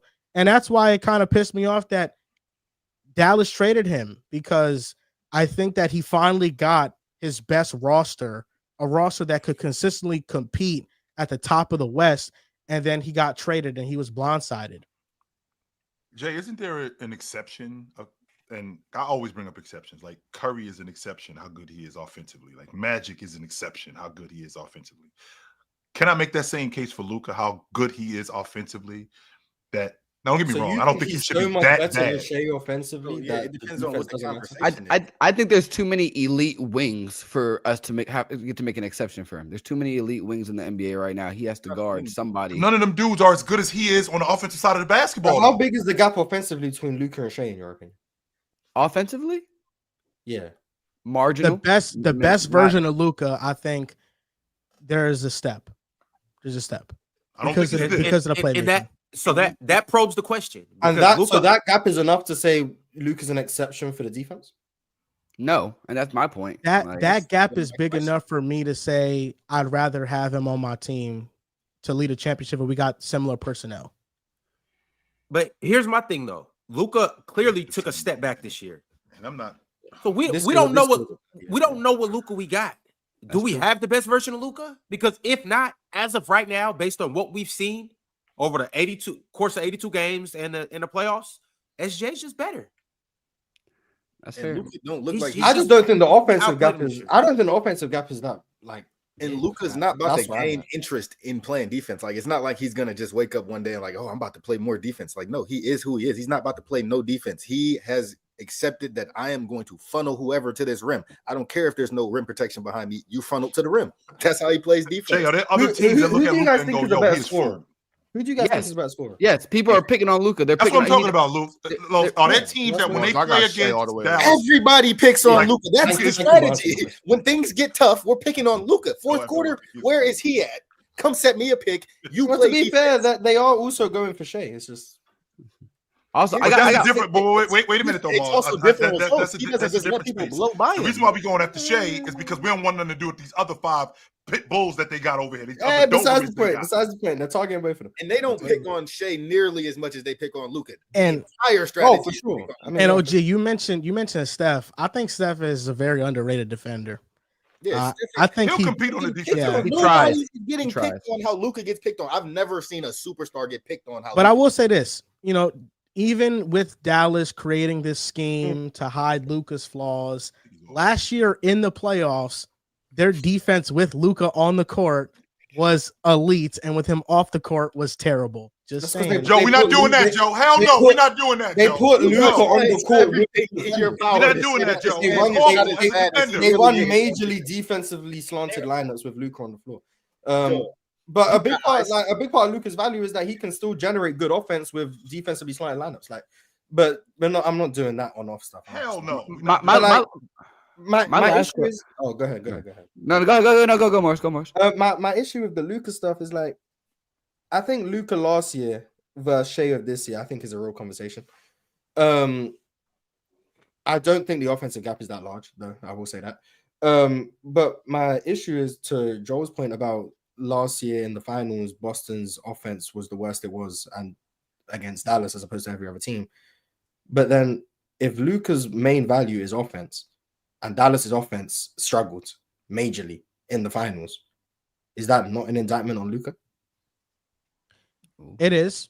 And I think it's an indictment on just his lack of shot making ability in that series. I don't think he shot well from three at all in that series. And I thought a lot of the looks well from three most of the playoffs besides the Wolves series.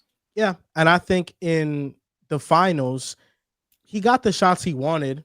Al Horford was statistically the best defender on Luka from a percentage standpoint. I know Jaylen Brown gets a lot of the credit, and Jaylen Brown was awesome against them, but he was hunting Al Horford on those switches, and those are shots that he wants, and he just didn't capitalize on that. In the series before, he was hitting those shots on Rudy Gobert, and in the following series in the finals, he wasn't hitting those shots.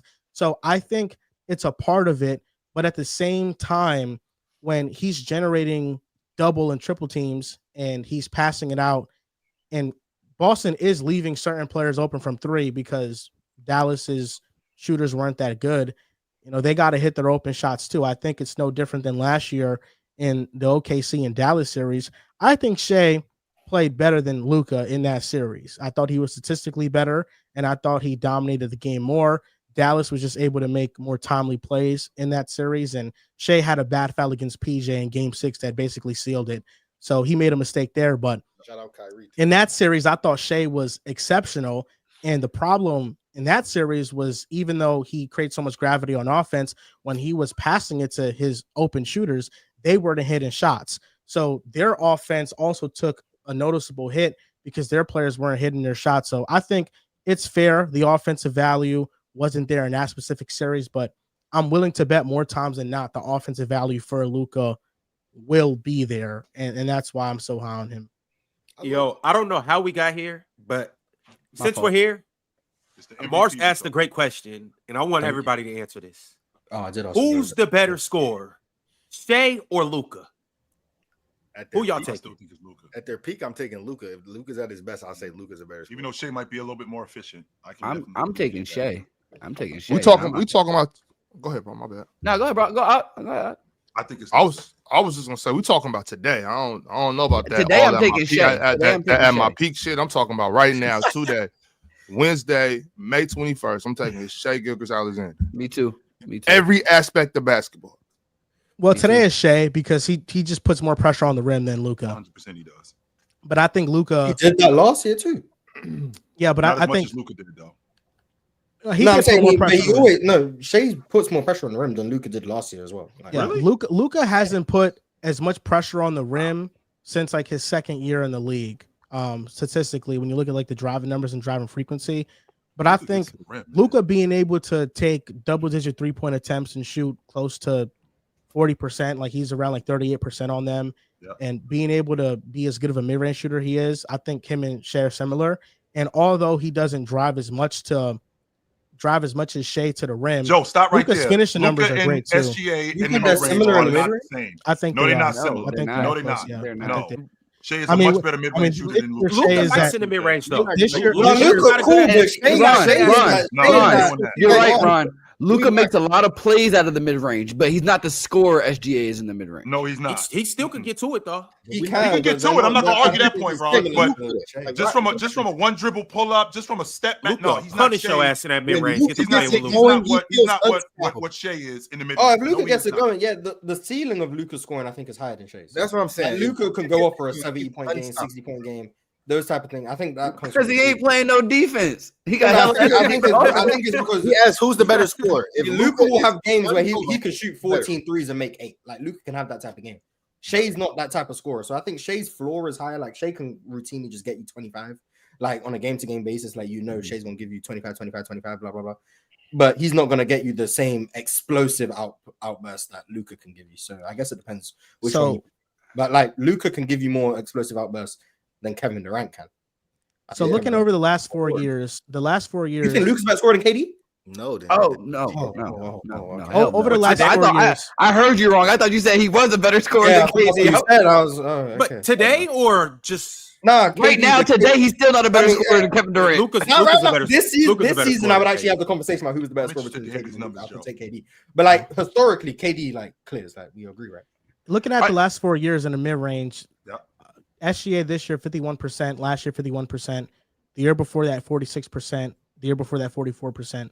For Luka this year, overall, with Dallas he was 48%, with the Lakers he was 41%.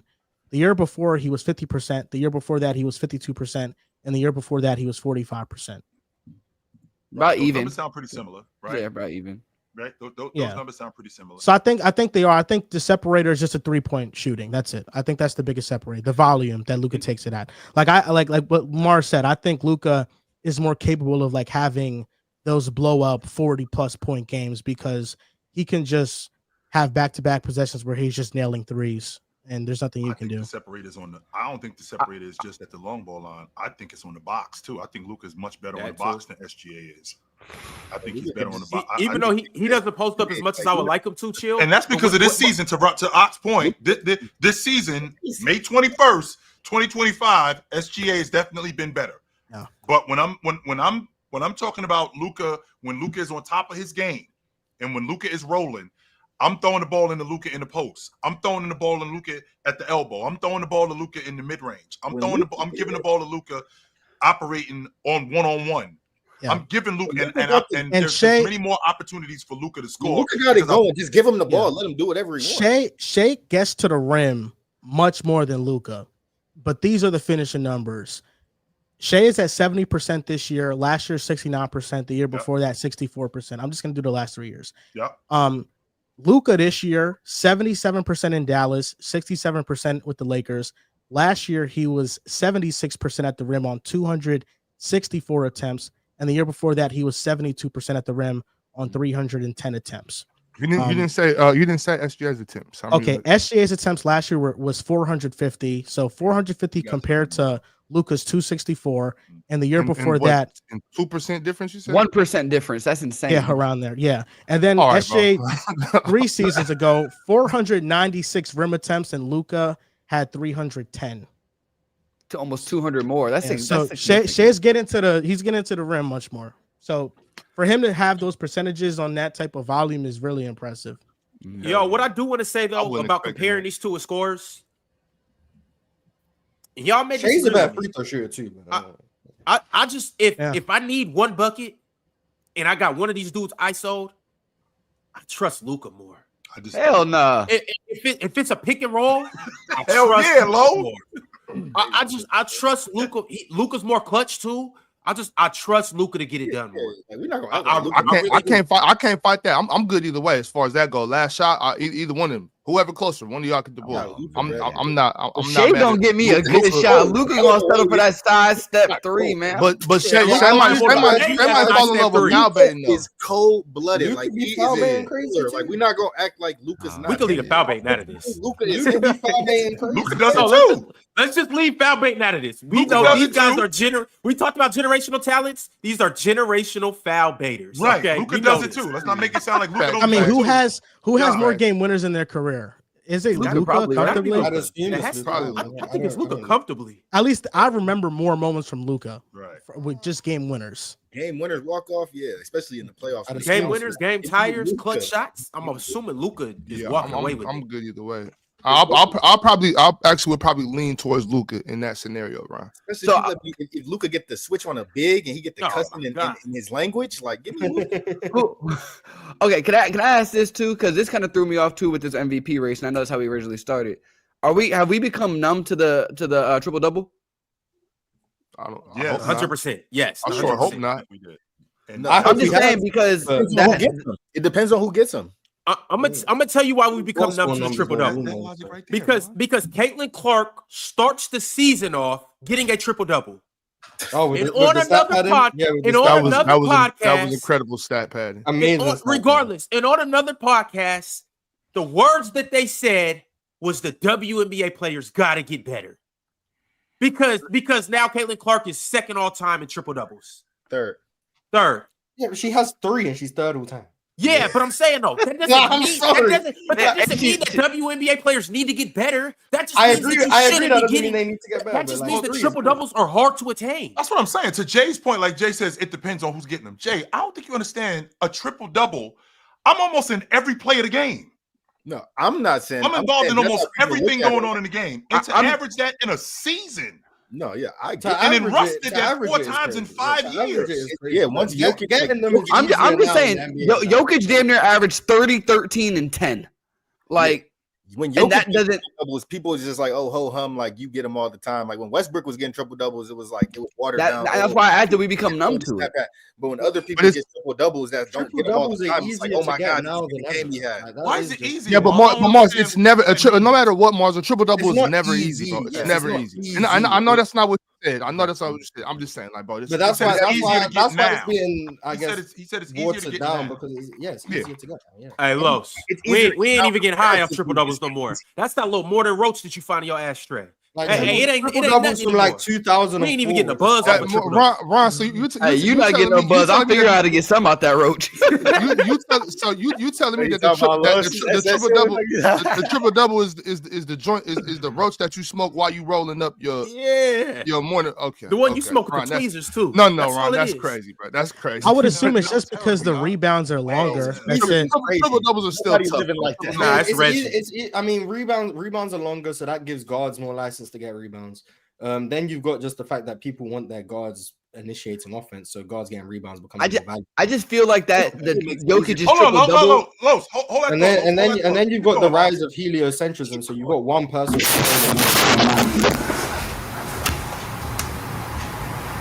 Yo, what the hell? I got you. So let's go. We What good. the hell? Los, I don't know what happened. It had to have been Ox, but let's bring everybody back Nah, up. it for one by one. wasn't. I have fixed it, Ron. You didn't even have to kick me. I fixed it before. Ox messing up the show, y'all. Okay, see, bro, that's Los. That's your mic, Los. What is that? Damn, he joined in on the laughing, and it was him. As you were saying, I told Ron I had it fixed. doubles. You were talking about rebounds. My bad. Yeah, so rebounding Sorry. You know, because, you can eat a bag because of more threes, there's more long rebounds, which means Sure. guards are getting more rebounds. The rise of positionless basketball means more guys can now pass and play make, which is a good thing. And then you also just have that the rise of heliocentrism means you have more people doing like taking a larger onus of the offense, like Luka, Jokic, Russell Westbrook, James Harden, etc., etc. So when you have one person doing more for your offense, that means they're going to acquire more box score stats. Like I've seen games where OKC run the offense through Jalen Williams as a hub, and he gets triple doubles. I've seen Denny Avdia get triple doubles for Portland because he's initiating a lot of offense and he's grabbing and going off the glass. I've seen Josh Hart get triple doubles. All these guys are good. They have skill sets. They can pass. They can get to the rim. They can rebound. Like they can do all of those things.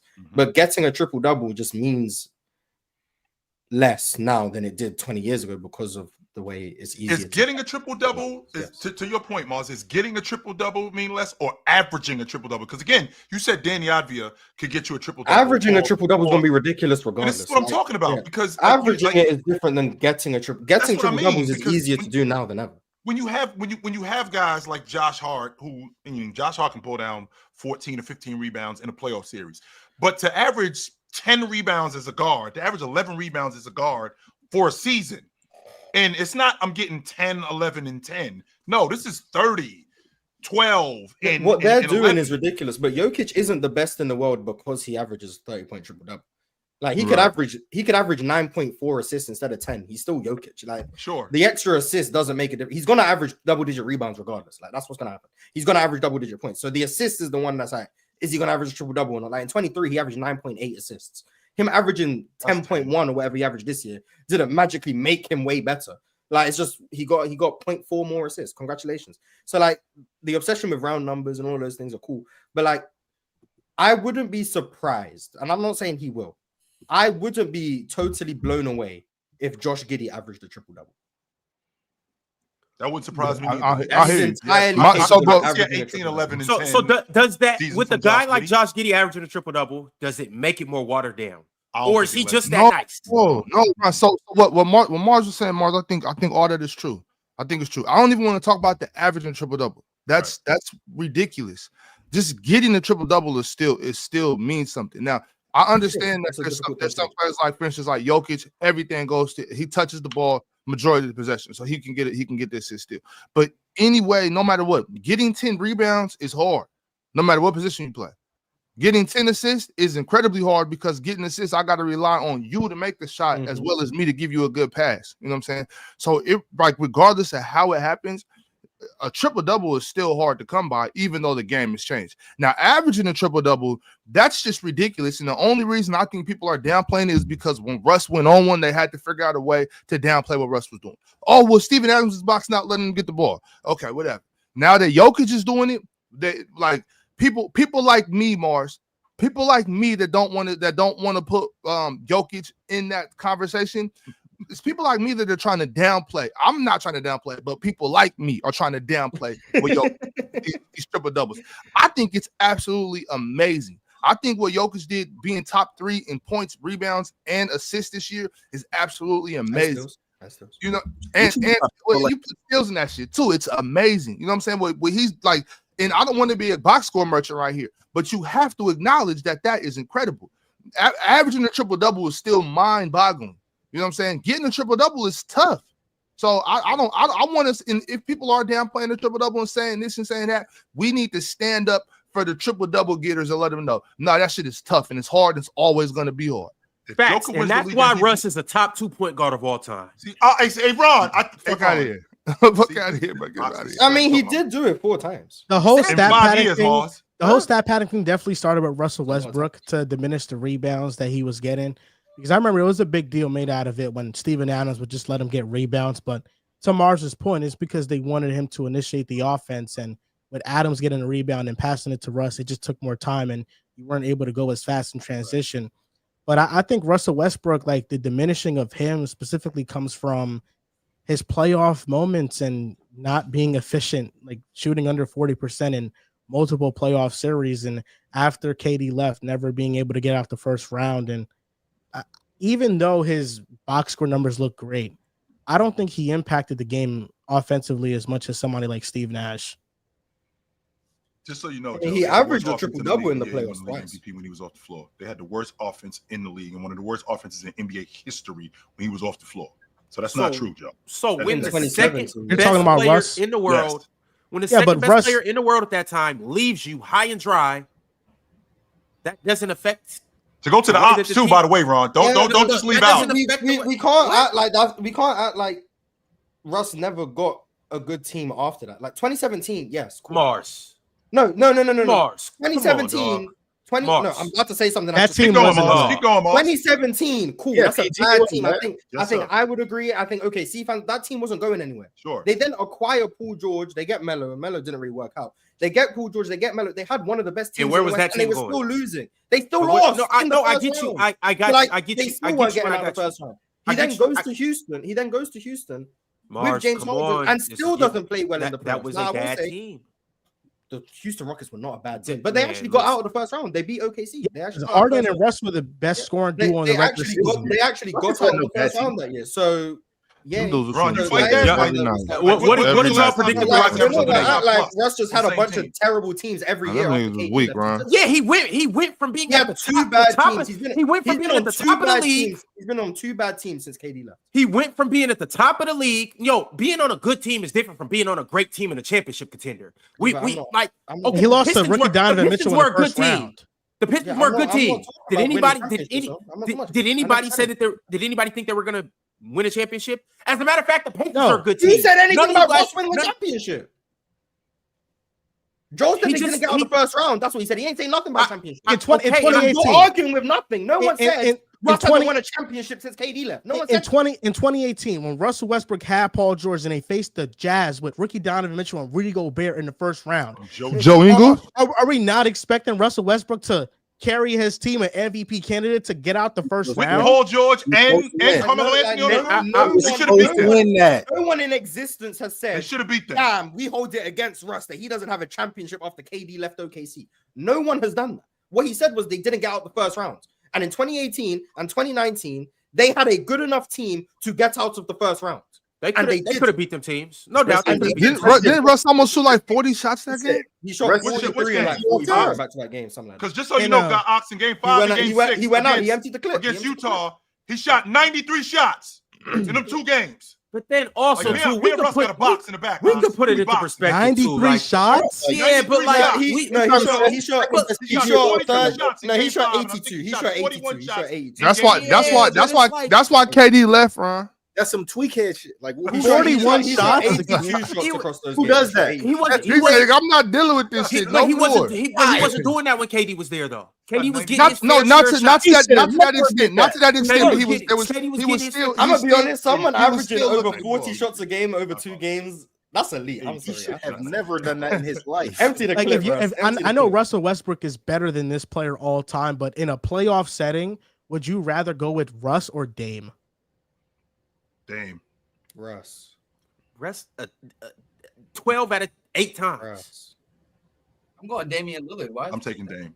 So okay, but Dame don't play trash in the playoffs too. Let's bring up Dame's moments. After Y'all Dame the want first to sit got here? first round, Y'all though. want to sit here and nail Russell Westbrook to the Got the first cross? round as the Let's do it man. today. Dame could get out the first round I as don't the want man, either one Ron. of them. First, I don't and want second either round one of them. merchant. That's tough. CJ McCollum merchant. He can get out the first round as the man, Tour though. dates. Yeah, he got a Man. couple game winners. Russ I've got some seen game winners shit. too, but we got tour dates from Dame too. In fact, he bounced Russ out the first round. Insane Bye. tour dates. And take this Matter of back fact, out.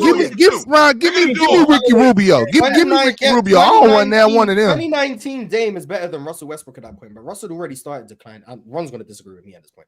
Russell already started declining by 2019. Like his scoring had fallen off a cliff. The Russell Westbrook that was at his best was when he could make mid-range jump shots.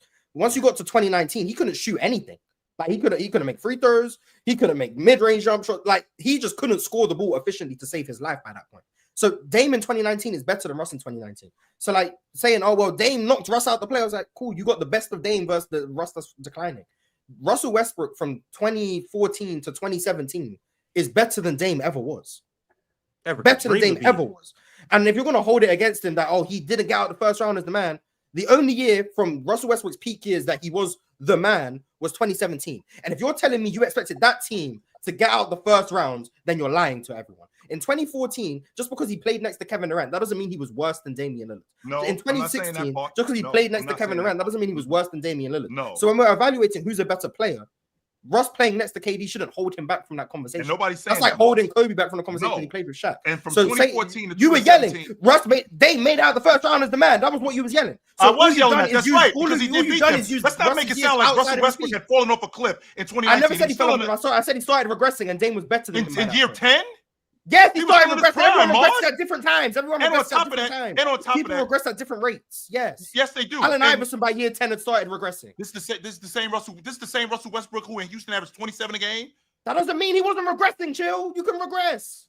You can regress and still be great. And this is the same. By the this is time the- Allen Iverson got to Denver, he was still averaging 27. Guess what? Allen Iverson was regressing. He Sure, was I can getting get with that worse. part. Yes, I can definitely get with that part. But to say that Damian Lillard from, I don't know, he ever was 2018 Damian Lillard, first team All Pro Damian Lillard, 28-6 Damian, 28-7 Damian Lillard, the more efficient Damian Lillard, the better mid-range shooter Damian Lillard, the better So you long think he ball was shooter better Damian than Russell Lillard. Westbrook? In 2018, that Damian Lillard, you telling me that 2014 to 2017 he clears that Damian Lillard? Yes, No Russell way, Westbrook Mars. is Russell No Westbrook way is does he better than clear Dame, him. Yes. No way. Very clearly Damian Lillard. Russell Westbrook is very clearly better than Damian Lillard. Way better playmaker, way better passer. Rim pressure their is through peak, the a better roof. score. I get the rim pressure pressure. is through the 100%. I get the roof. rim pressure. I think He Damian clears Lillard's the better. defensively. And Russ ain't even that good of a defender. Clears defensively. I'll give you- I'll give you rim pressure. Ron, advantage that Dame has- Ron, did you say Dame is- better Yes. score? Yes. Yeah, Ron's the best scorer. Yes. Ron's the Yeah, best. y'all let this No. three ball fool you. I'm not. I'm not as high I'm on not. Russ's scoring as Ron is. I'm not as high on Russ's At his scoring as Ron is. peak, But I At was his the leader peak, scoring 14 twice. to 17. Let's say from 14 to 17, Ron. Because when I think about Damian Lillard, better pull-up shooter, better pull-up shooter at the 3 ball. I'll give you the rim pressure, Mars. I 100% give you the rim pressure. What I won't give you though is I won't give you the decision maker as a primary ball handler. Russ is a better decision maker than Damian Lillard. Let's not see what you guys are doing. He's a better playmaker and passer, but he makes questionable decisions too. Okay, Russ makes questionable decisions. We aren't talking about flawless decision makers here. We aren't talking about Chris Paul. We aren't. We're talking about Russ Westbrook and Damian Lillard. Right. We're talking about Russell averages 5 turnovers per game. Westbrook absolutely makes some horrible decisions. Damian Lillard makes some horrible decisions. Not as bad as Russell Westbrook makes way more great decisions than Damian Lillard does. Way more. I think I have a couple more turnovers than you, but I think damn near triple your assist. Well, I think the argument for Russell Westbrook, you talked about the different aspects of him being better at basketball, and I think those are all fair. But I think the shooting value that Dame gives you and not being able to be as schemed as Russ can in the playoffs matters, because Russ not being able to shoot is a detriment to his offense. And on top of that, Joe, he takes bad shots. Shooters around him, yeah. In his prime, when was Russ a detriment to his offense? In his prime, Russell Westbrook was in his prime. You guys understand? You guys are nitpicking right now, right? No, we're not. If we were literally to go back and live in these times, 2013, 14. Okay. God forbid I bring up 12 when they went to the championship. 13, 14, 15, 16. Russell Westbrook was one of the best. I also hope you guys are in the aware NBA that in 2016, when the Thunder got to the conference finals with Kevin Durant, Russ played better than KD in the playoffs. That whole run. Boom. I hope you guys are aware of that. Yes. That's the team that got to the conference finals. And Russ was OKC's best player in the postseason that year. Now, he's not better than Kevin Durant, but he absolutely played better than him in that run. I want to say, wasn't he like third? Wasn't he like 4th or 5th in the league in scoring that year? Maybe. No, I think he only averaged like 24 a game. I don't know. Oh, but he was top 5 in MVP. I know him and KD were both top 5 in MVP that year. Right. I think he led the league in which is tricky to me, because that year in 2018 when Damian Lillard was first team All Pro, I mean, I think he finished 7th that year in league MVP votes. He was 28-7. He was fantastic that year. He came 4th in MVP that year. 2018, he was 4th in MVP, averaged 27 and 6. Which is the year he averaged 28-7? 2021, he averaged 28 and 7. Yeah, 2021, he came 7th in MVP that year. Well, he averaged 29 actually, 28.8. 28.8, 7.5 assists, came 7th in MVP, All NBA second team. The highest MVP finish he ever had was 4th in 2018. In 2018, and he was like 26 and what, 6 that year, 26 and 7? 26 and 6, yeah. 26 and 6. 27 and 6.5. So 7. Okay, sure. With Ron, for that from 14 to 17, don't forget, Damian Lillard just showed up in 12. Right? It wasn't like Damian Lillard was in the league as a 22-year-old. As a 22-year-old, but I mean, I just got out of college, and I still got to get acclimated to the pro game. So Russell Westbrook, after the first round in 2016, he shot 38% from the field, 30% from 3, and 41% on 2-pointers. And he was still OKC's best player. No, I'm not buying it. Yeah, you don't need to. I'm sorry, I watched those games, and I've watched the 2016 Thunder. Yeah, I watched them too. Yeah, there was no watched way. them 9 years ago. No, the 3-1 difference. KD you got the Dallas series. Russell Westbrook was the best player. The Spurs series. The difference in that series was, quite frankly, the fact that the San Antonio Spurs couldn't stop Russell Westbrook from getting into the paint and either creating or scoring routinely. Whether that was Danny Green on him or Kawhi Leonard on him, they could not stop him from getting to the rim. And that is how they won that series. So yes, Russell Westbrook was not an efficient scorer, and that's why I disagree with Ron on what he thinks about Russell Westbrook's scoring. Russell Westbrook's scoring has never been to that elite level, in my opinion. But I don't care about Russell Westbrook's field goal percentage, because he was by far the best playmaker in that playoffs. By far. No one was a better playmaker than Kevin Durant. But Kevin Durant averaged 29 at a rate that Kevin Durant come close. Averaged 29 and shot 50% in that series. Congratulations. And Russ was the best player in that series. No, he was I've not. watched that series no, he 3 was different times, and I came away with the same conclusion. When Kevin Durant and Russell Westbrook both played on the same team, Russell Westbrook was more of a detriment on those teams to their offense. Yes, he was. Absolutely, he was. Miles, what was that 30 a game in 2016? What was that 30 a game coming from with KD? Because to Ron's point, KD sold in that series. So that 30 a game, where was that coming from in that series? I don't stop grouping me wrong.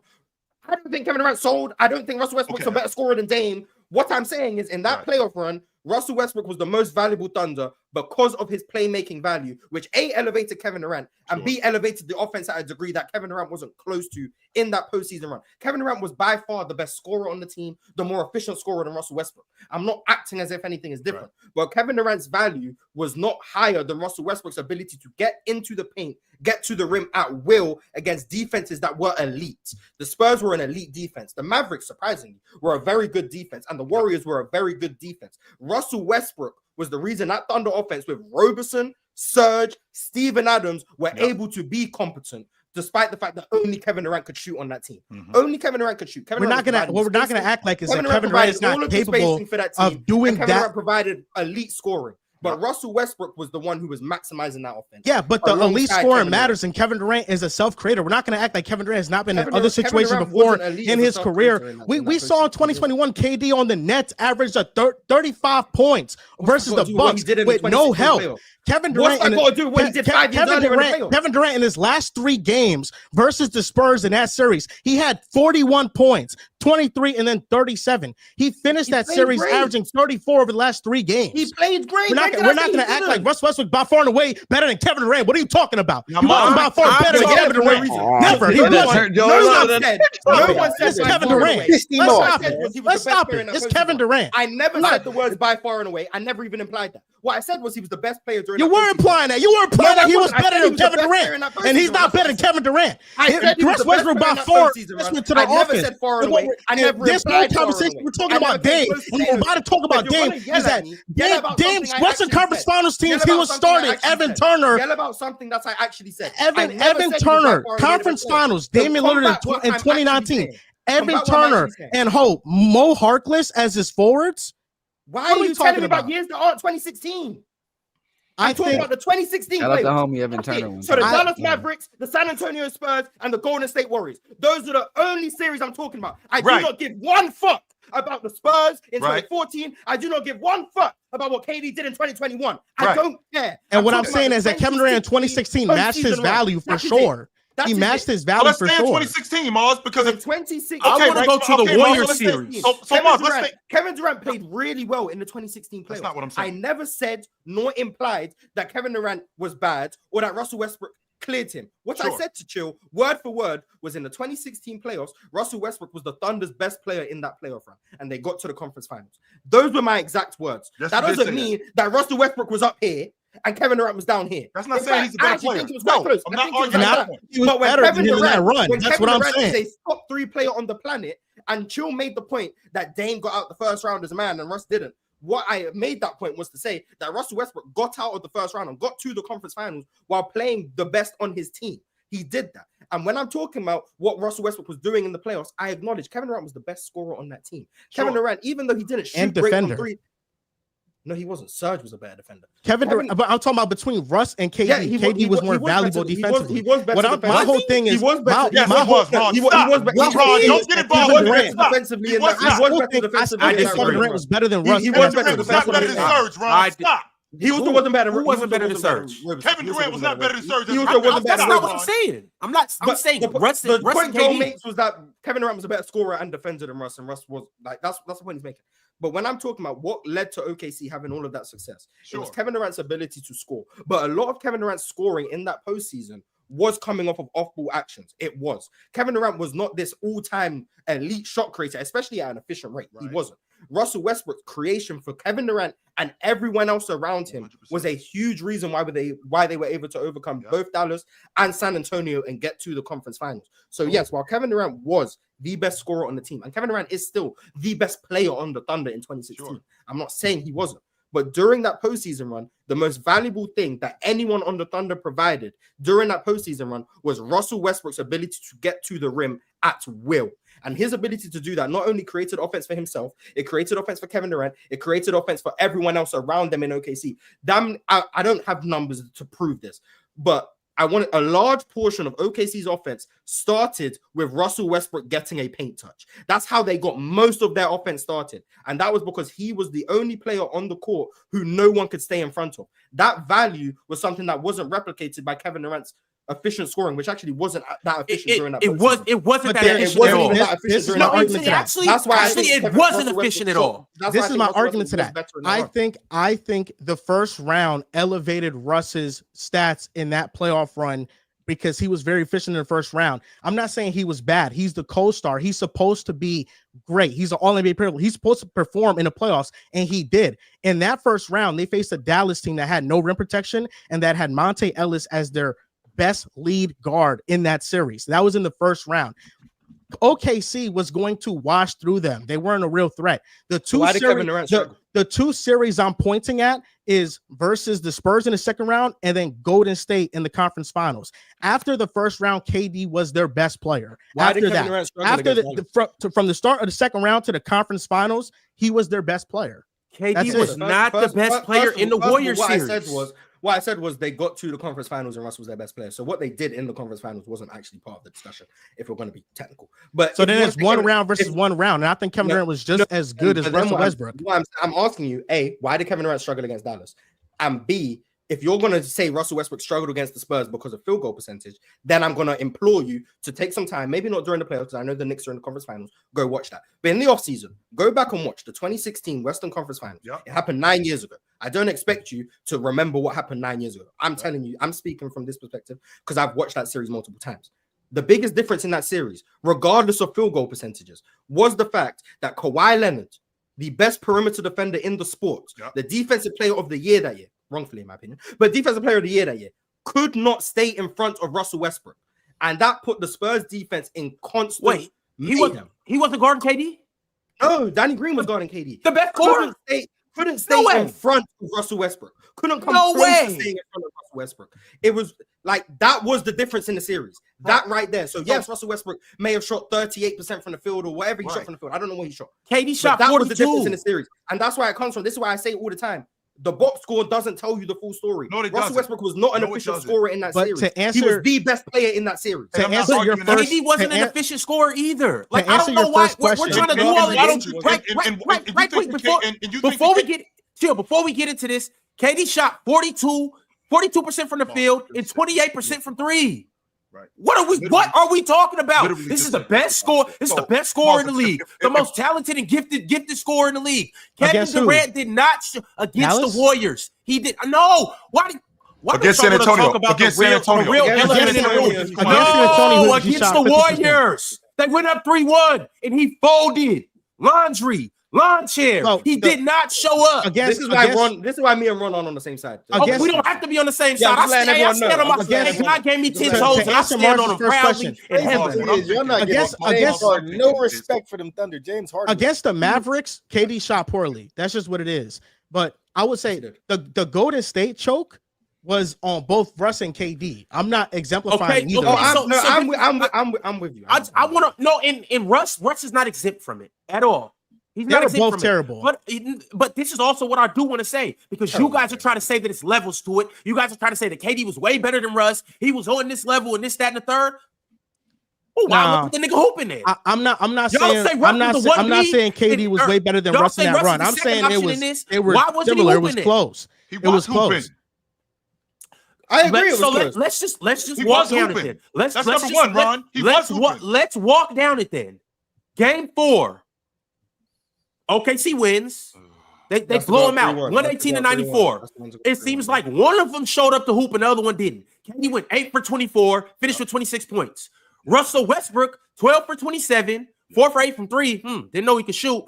36 points, 11 rebounds, 11 assists. You tell me who was hooping. I know we're box score watching a little bit, but you tell me who was hooping and who wasn't that game. Just be on the subject of box score watching.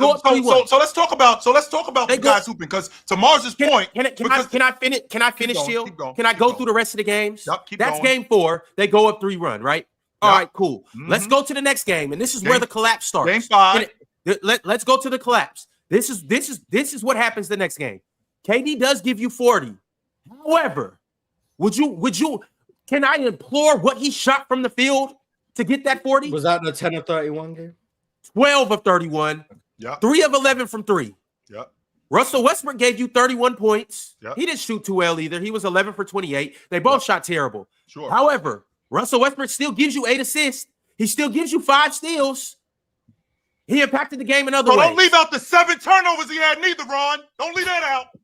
That's important to mention. I mean, we can throw that in there too. That's the primary ball handler. We could throw that in there. No, don't just leave Seven it out. turnovers on 5 assists. We can put that in there too. No, but keep going, Ron. I want you to keep going. No, but the thing is, I mean, what you're saying essentially is, I mean, listen, both of them choked. Neither of them were good after the 3-1 lead. That's just the bottom line of it. I think both of them really struggled. Russ went 7 for 21 in game 7. He struggled mightily. Like, KD was very inefficient. I just think that OKC team, and this is where I'll speak to Mars' point about Russell Westbrook. Those OKC teams were heavily flawed. Like the spacing of those rosters, they were terrible. And that's why I will say in unison, Russell Westbrook was very important in creating rim pressure and creating those shots on the perimeter. And KD was the only perimeter player that could consistently knock down those shots because nobody else on that team was good. Like at shooting. During that run, he wasn't knocking down those. Yeah, no, from the 2-point percentage, he was doing what he could do, but from 3, KD just wasn't that good. And he had a poor 3-point shooting run. Yeah, KD has never his playmaking left a lot to be desired in that postseason. He also wasn't very good defensively. He might have been better than Russ. Maybe he had already signed his contract to play with the Golden State Warriors during that series. You guys think that could have been the case? Here we go. You think he signed with him already at that point? It was already a mutual agreement. I'm not doing it. But anyone who has time in the offseason, just go back and watch that 2016 second round. It's actually a really good series. Like LaMarcus had a game where he went crazy. Like go back and watch that series. It's really entertaining. But you'll see that there was a couple games where Russ shot really, really bad. But like over the course of the series, I think you'll come to the conclusion that if Russ didn't play better than Kevin Durant, they were neck and neck. Like that's how close it was. Just think about when you talked about Kevin Durant and Russell Westbrook. I mean, that's one side of the spectrum. I'm thinking about Russell Westbrook as the primary ball handler and how he initiates offense and how there were stretches, to your point, Mars, because I did watch that series. And I actually remember watching that series not too long ago when we were in Indiana, because I remember you and I were sitting down watching it, if I'm not mistaken. You were watching.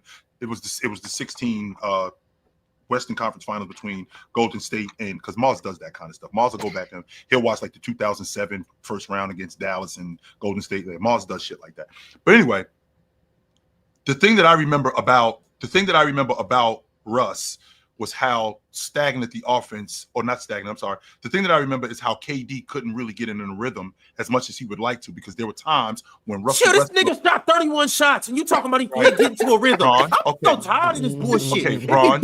He shot 31 shots. Okay, Ron. Y'all just got mad at Russell Westbrook for shooting 40+ shots. Then there were times when KD would score the basketball 2 or 3 trips, and he wouldn't see the basketball for 3 or 4 trips. You want to know why? You want to know why? Why would he see the ball, because Ron? He's playing with another great scorer, too. Really? We're playing with another great scorer who was also in that series a turnover machine.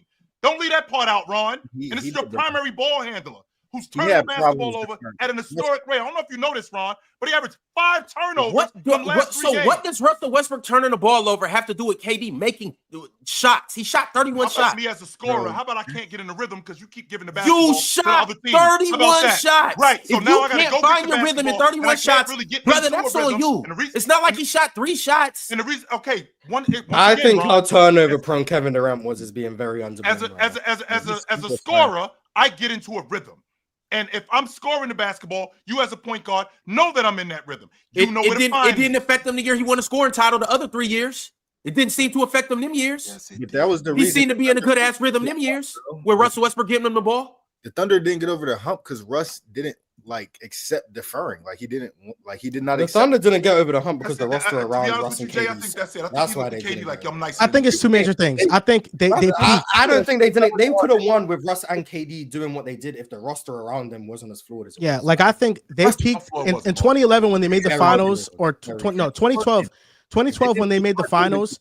They were young. They ran into the Heat. And Russell Westbrook, I mean, he was very bad in the finals. And so was James Harden. Kevin Durant was the only one that showed up in those finals. But then after that, it just felt like they ran into all-time teams and they got hurt. There was a season where Russ got hurt by Pat Bev in the first round. And then he didn't play. And then KD, I think, had to go up against the Grizzlies without Russ. So all time. Who's the better all-time OKC Thunder would y'all have? I think it's Russ. He didn't leave them. Yeah, Russ played longer. I think KD's the best player. Kevin for Durant's OKC. the best player to ever play for the Yeah. Thunder. But if you want to say the extra 3 years Russ gave, like makes the difference in like 2 years because KD's rookie year. Russ But I didn't was punk just- out on the franchise. Yeah, if you want to say Russ's extra 3 years puts him over KD, like I have no problem with that. But KD is the best player to ever play for OKC. And Do you KD was think still a that better Shai is- player than Russ. Do you think that Shai could get there or no? Yeah. I think Yeah, I think Shai. Shai I can think go. Shai might, depending on this year, he might go. If he second. win a He might- ring, it's like, what are we Yeah, talking he might be about? first after this year. Like, And he gets an MVP and a ring. It's like he's Do you think this Shai is as good as PKD? No, personally no. I think he's better than Russ. Sorry, Ron. And when you say PKD, you mean KD like literally at his peak or KD when he was with the Thunder? I think KD at his peak is Golden State. KD. Yeah, I that's what I'm agree. saying. I So if agree. you're saying that KD, then no. There are not too many people above that KD. Yeah, he not better than KD, but like I think he's the second best player to ever play for OKC. In my Okay. opinion. He could be the best Thunder if he But yeah, he can become the greatest OKC player. I mean, the championship would help a lot. But yeah, I think Shai's better than Russ. They're gonna build a statue of him outside the arena one day, Ron. Is it going to be flopping? No, I'm talking about Russ. I ain't talking about SGA. Oh, it's going to be stat padded. Yes, they're gonna build a statue of him They're outside. gonna have a, If they you're- gonna if have a you're turnover. Russ OKC turning the ball over. It's gonna be him dribbling off his foot. If you're OKC, do you hang KD's jersey? Do you retire his number or no? Yeah, Not yet, for sure. When he Not retired, never. but they Not will. never. though. Great question, Joe. That's a They will. Yes, they do. Not never. Okay, first of all, he did leave for the ops. We're not gonna. Okay, we're not gonna. Leave it at that. No, He- just he- leave Yeah, it I'm at not that. going to lie. If they didn't, I wouldn't be shocked. If they He did, did You know leave what, for the Chill? ops. I'm not You gonna one argue. of the greatest bloods of all time. But when you was in the middle of gang banging with us, you Left took, for the ops. hey, you burned your red flag and went with all blue Yeah, you left for the and ops. started crip walking on the middle of our block. Here's the difference, What? though. The difference is that I was running with you dudes for almost 10 years, though. and Like, I caught the most bodies though. Like we can't leave that out. I was running with you and dudes I for was almost a catching decade. all the bodies though. And then you went and I joined the I ops. did run to But the I ops. didn't believe and we could get over. You the sold out the whole set. We was about to get caught. I had to go because they had it. Bro, set you was up about over to there. get caught. They had we everything. did- good over now, there. now don't Like, get it me was- wrong. I did. Kevin Durant spent 9 years in Oklahoma City. That was a crazy. 9. example. So we can't leave that out, Joe. That's very important to mention. He Yeah. spent 9 years in Oklahoma City. Will they retire his jersey? I think it's going to be a while. And the reason why I think it's going to be a while, because I think that wound is going to take a long time to heal. A long With Golden State, do you think it's done? He gets retired too with them or no? You can't speak about the Golden State Warriors without saying I KD. believe you- but you have to hella retire nice his Golden jersey. State. They really Can't nice do in it. Golden State. Like they gonna You do can't it. talk about Golden State without you can't tell the story of Golden State Warriors without talking about KD. You can't do it. So But yes, I they're feel gonna hang like his jersey OKC, up, like, even though they he's have- only there for 3 years. What KD meant to that franchise, like they really like changed everything for OKC. Like he started, like OKC's a great basketball like city or whatever now, and they have a great team. But like KD was the start of that. It wasn't Russ. It wasn't nobody else. Like when they got Kevin Durant, it Jay, changed. do you care about Oklahoma City before Kevin Durant get there? Do you care about Oklahoma City as a basketball city? I don't care about them as a city. I don't care about Oklahoma City before KD get there. You don't. Like you feel me? Like as a city in general, I'm not thinking about them. But as soon as Kevin Durant went there, it changed everything. Like Right. it was on the map. Like people started talking about OKC and they cared about OKC. It was thunder up. Like it was really like it was a real movement when KD got there. So That's a fact. all of that, like for them to not retire, like, and the thing is, time heals all wounds. Like it's we're gonna be mad at KD. No, it and doesn't everything. actually, but Maybe not Who all, broke your heart, Chill? maybe not all wounds. I get there's some people that I'm grave.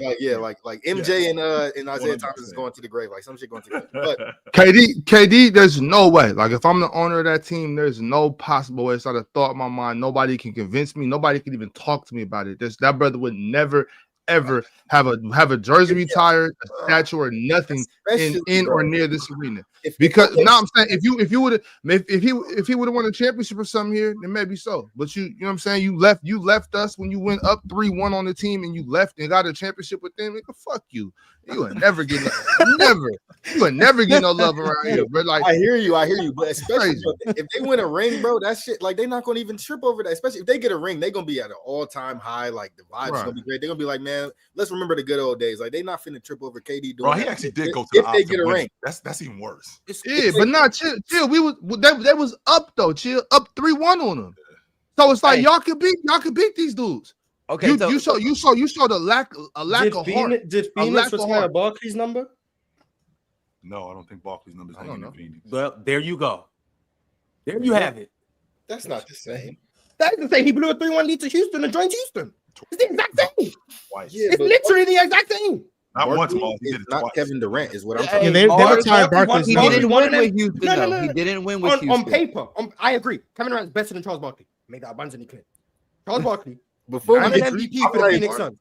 Charles Barkley got Phoenix to the NBA Finals. no. I hear you on that. I'm not. Charles Barkley did those things, I can't. and his jersey is not retired. Apparently, If he would have went to the Bulls in '94, you know what I'm saying? Then but he went to. He went to Phoenix the very next year after he blew a 3-1 lead. He did that. I understand what you're saying, Morris. I understand what you're saying. All I'm saying is, and mind you, Charles wouldn't get nothing either. I'm with that. Like I'm not with all the sentimental shit. You played here and scored a whole bunch of points and then left for a team that we was about to beat. That's ridiculous. But like I don't even understand where you can find it in your mind to think it's okay to give this dude a trophy or statue or retire his jersey. He just dogless. Like you can't be that forgiving. You know what I'm saying? When you got a friend that you think is your friend, but you always hear little shit, people finding out stuff that only that person knows, and all those type of things that turn their back on you. That's not your friend. Don't talk to them no more. Don't hang out with them. Don't smoke with them. Don't watch games with them. Don't go. Hey, don't go. that's life advice right there. That's not your partner. That's what I'm saying with you, Ox. So is KD the friend that you think this is your boy only to find out that this dude hate me? That he lining you up the whole time. He wants That's everything you got. He's not cool. He's not cool. He talks about you behind Kevin your Durant back. didn't deserve a teammate like Russell Westbrook. That's what it was. He telling your secrets to people, bro. Don't. He a snake, bro. Don't mess with him, bro. He a snake. And that's why he was over there doing Draymond Green's laundry for 3 years. This man, bro. Hold on. That's washing and ironing his drawers. Start your press. No? Yes or no? Is Kevin Durant the best player to play for the Oklahoma City Thunder? Yes, he is. He's the best player. He's the best player to play for the OK City Thunder. Talent or career wise? Talent. Just best. Okay, I don't think better than Kevin Durant. Is he the best talent to ever play for the Warriors too? Then no. Chamberlain played for the Warriors. Relax, brother. Steph played for the Warriors. Relax, brother. Just play for the Warriors. Andre Iguodala. Steph played for the Andre Iguodala played for the Warriors. Relax, bro. I'll hear you, bro. I got you. I ain't doing that, Lo. No, I ain't going that far, Lo. Chill out, Lo. No, but my thing is, yes, Kevin Durant's the best player to ever play for that franchise. Yes, and I think that makes it even worse. That's why it hurts so bad. I feel you. All right, no, chill. Wait, chill. We was up on these dudes 3-1. You had them in the choke. Largely due to you. Largely due to you. Obviously, Russ, everybody did their thing. Largely due to you. And you're the one that left. Like, if one of them other dudes was on the team, would have went over there and been like, nah, go ahead. You know what I'm saying? Like, we'll see you. But for you to go, it's like, but that's. And on top of that, Ox, if we're keeping it a bean, he was already gone. Like, he ain't just decide to do that. He was already out. Bruh, he was checked out. During the Western Conference Finals. I tried to tell y'all. Anyway. You think he put a Ray Allen around? Yeah, that's what him and Draymond Green I was. didn't think that's what happened. I think he take just some had feelings out of this, man. games. It's too much feelings, bro. That's when him and Draymond Green was negotiating how many days a week he gonna do his laundry. It was during the Western Conference Finals. I'm telling you. Come on. You gonna stop doing that because I know Dre got shit stains in his drawers. That's the first thing. So don't do KD like that. Stop doing KD like that. Please stop disrespecting that man.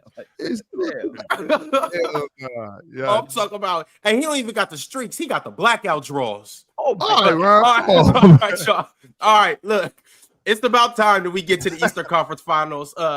We had to make. It wasn't even a quick stop. We made a full tour into the OKC, talking about KD. Yeah, it was fun. It was amazing. But y'all, let's get to these Eastern Conference Finals. We got the Pacers and the Knicks. I need predictions on what's going to happen tonight and in the series, fellas. Oh my God. Here we go. Here we go. I might be out. He got the whole union. He ready to play. You get the Jay, choice. this is your man, Jay. I didn't know he had man, the Jay. choice. I didn't know he had the Jay, choice. this is your man, Jay. Woke up this morning feeling like Brunson. Woke up this morning man, feeling like JB. I've been doing everything on my left today. That's fine. And you know they do say that though, like for right-handed people, like if you trying to like reach another level, you know what I'm saying, elevation, all that, start doing everything with your other hand. Brush your teeth with your left hand. Yeah. That's some deep shit. They ain't hip. But you look like you finna hoop on my part. And go crazy too though. Hey, but yeah, I think look, I like the Pacers. They cool. No, you don't. No, you don't. But they just don't have it. They simply just don't have enough. Hallie cool. They don't got enough though. Like Obi Toppin, he not doing nothing against us. Like Miles Turner, maybe. Nemhard, playoff riser. I'll give him that. He plays well in the playoffs. I'm gonna give Nemhard his little thing. Benedict Mathurin, shit. I don't know. I don't know what you're getting from Benedict. I know what you're getting from Mikhail, though. I know what you're getting from Josh Hart, though. I know what you're getting from Brunson, though. I know what you're getting from OG. I know y'all was talking shit about Mitch. Mitch stepped up and hit them shits. So y'all keep talking that shit if y'all want to. I'm just saying Knicks and 6. I've been saying Knicks and 6 for the last 2 months. Knicks and 6 whole way. Thunder, we wrapping the Thunder up too. Put them in the pack. Man, hey, somebody else go now. I know where I stand. Joel? So me and Ron have a bet that if the Pacers win, I gotta wear a Pacers shirt. I hope that I get it sent to my house because I don't think I'm gonna buy that or how quickly it could get here. I don't know. Usually those things take time. We gonna figure it out exactly what it's gonna be because if the Knicks win, I'm wearing Knicks merch for the rest of the playoffs. Okay, really all the way through June. On every single show, I gotta wear that shirt. And then same thing for you. That shit what that means is that I already bought my ticket for the finals, so I'm ready. They're like 2,100, like the cheapest ticket. Okay, this is a once in a lifetime opportunity for me. Yeah. Oh my goodness. Yeah. I want to go to a Knicks game so bad, but you look at the tickets, man, they're so expensive. Like OKC, you could get to a playoff game for like $100. Irrational Knicks fan and an irrational Knicks fan. I'm gonna be smooth on playback. I'm paying a second mortgage. Fuck it. I could sit in row 15 in Oklahoma City for like $250. No, but listen, Ron, you're gonna be wearing Knicks merch because Knicks are gonna set tone tonight. They're gonna win this game. They're going to win this series. They're going to go to the NBA Finals. I have ultimate respect for the Indiana Pacers. I think they've had a great season. And I don't like to get into injury talk because I think they're an elite level team and they get knocked for that. But last year, I mean, we played them with no Randall, with OG Anunoby hurt, with Hartenstein hurt, with Mitchell Robinson hurt. I don't think they're ready for Mikal Bridges, a healthy OG, a healthy Mitchell Robinson, and Karl Anthony Towns. I think Jalen Brunson is going to dominate this series, and I also have high hopes for what Cat can do because I don't think that they got an answer for him. He averaged 30 against Indiana in the regular season. Miles Turner can't guard him. No big on their bench could guard him. Their best option is Pascal Siakam, and I don't know how true you guys think this is, but according to Google, Cat weighs 248 pounds, and Pascal Siakam weighs 245. I think it's a much bigger weight advantage, in my opinion. I think that boy Pascal got heart. I think Pascal is at a significant advantage in that matchup. So I think the Knicks have the answers, and Indiana's going to be tough with their up-tempo offense, but I think the Knicks are going to do what it takes on both ends to win this series. Joe, I'm with you on that one, but I just think that fast-paced Indiana shit that's just a good talking point. It ain't what y'all think it is. They remind me of the Suns when they had Nash. What'd you say, Ron? Yeah, what do we think it is? Like, want me to give you a word that explains what y'all think? Well, yeah, you said it's not what we think it is. I'm just like, what are we calling it? I just don't think it's as impactful in this series as y'all think it is. Like, I think I've said it already. I think these big athletic wing defenders in New York, specifically Mikal and OG, of course, I think are can slow that down. I think they put a hamper on that. And then what we were talking about yesterday, I didn't really get to speak too much on, is Josh Hart. Josh Hart, I don't think he's a technically sound defender in what y'all would say, like, oh, he's a great defender. I think what I heard y'all yesterday when y'all was talking about control chaos. I live and die on control chaos when it comes to defense. You know what I'm saying? And I think Josh Hart is the perfect igniter of that. You know what I'm saying? He's all over the place. He's taking charges like Kyle Lowry. You know what I'm saying? He's reaching. He's just mixing it up. When you got guys that can force tough shots and you got a live wire like Josh Hart running around, I think that creates turnovers. I think it creates loose ball opportunities. I think it creates where somebody's going to end up throwing somebody a grenade at the end of the shot clock. You know what I mean? The only one with a Josh Hart. All right, Ron. We You got a can cou- get we to got that. a You couple- Ron. You we got a can couple Josh speak Hart on. over You here, can speak on that. No problem. No problem. I'm not saying there's nobody over there. I'm just talking about what I think these guys should do. On top of that, now chill. You know, I don't think rebounding is a part is defense, but I think Josh Hart, Karl Anthony Towns, Mitchell Robinson, them dudes focusing on the offensive glass is going to make it to where less people can leak out. You know what I'm saying? Less people from Indiana can just get out and run. Somebody has to put a body on Josh Hart, and Josh Hart's coming from anywhere. Josh Hart can be at the 3-point line. That shot go up, he's sprinting straight to the rim. Right after the ball. That means somebody that's initially supposed to be leaking out has to hit their man or give up potentially a second chance opportunity. Second chance opportunities in playoffs are backbreakers. We've been talking about that all season long. When the Clippers couldn't get no rebounds against the Nuggets, that lost them that series. You know what I'm saying? So if you're not going to put a body on Josh Hart, he might not get every offensive rebound, but he's going to get enough to change the game. So for those reasons, I think they can slow down this offense. I'm not saying they're going to turn him into a walk up the court, dump it down to Miles Turner. I'm not saying that. I'm just saying I don't think it's going to be the impact y'all think it's going to be. I've been wrong before. A vast soliloquy for this. I already told you. The Pope went to Villanova. I'm out. Hey, well, chill. Look. Hey, the Pope gonna be tight just like the rest of y'all up here. That's all right. I got to say about that. Hey, the Pope gonna be tight. All right, Ron. Ron, don't play with the Vatican, Ron. Hey, I'm not. Hey, Ron. Ron, I can see it in your eyes. You don't even. I can see it in your eyes. You don't even believe that shit, Ron. Hey, Ron, you literally going up against God. Literally, that's going on. So if the Pacers win, then he don't exist. Hey, That's confirmation. Yo, you see what you did, Chill? You see what If the Pacers win, he don't exist. So there you go. So, Ron, what are you saying, Ron? I'm saying Pacers in 5. That's 5. insane. Ron's saying God ain't real. That's what Hey, he's saying. I think no, I'm not alluding to that. Hey, shout out to Real Talk. I can't wait to hear another sermon tomorrow and potentially Friday. And Real Talk gonna take us to church again after the Pacers mop these boys up. Now, look, here's what I'm saying between these two teams. The Pacers are not only the better offense, What'd you say? the Pacers are the better defense too. They're the deeper team. They're the better coach team. They're the better all-around team. The Pacers do everything better than the Knicks. And they still gonna lose in 6. So what the hell is you saying? We All right. rebound way better than you guys. I think the Pacers are gonna win game 1. Wow. That doesn't mean I think they're gonna win the series. But Hey, the Knicks win game 3. That's the only one I give. They get game 3. What I'm looking forward to is just like this series is going to be more so how the rest of the playoffs has been. This is going to be physical. It's going to be old school. It's going to give us like that nostalgic feel of when the Pacers and the Knicks used to play back in the day. And that's what I'm most looking forward to. And it's going to be real like disdain. Like they're not going to be out there playing friendly ball. Like it's going to be a lot of hate out there, especially from the Knicks crowd.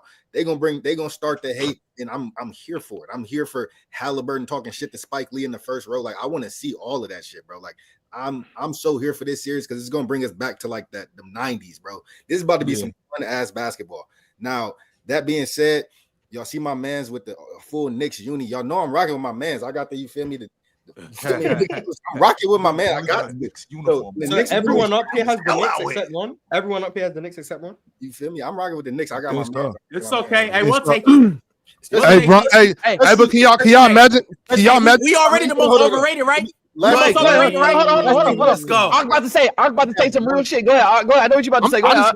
I just want to know, can y'all imagine Tyrese doing that Reggie Miller the choke to Spike Lee? No, but wait. No, what I'm saying is he not Reggie, right? Like he don't got that type of heart. I thought you was gonna say Brunson win this chip. He better than Luka. I thought that's what you was gonna say. He not Reggie. I just want y'all to know. He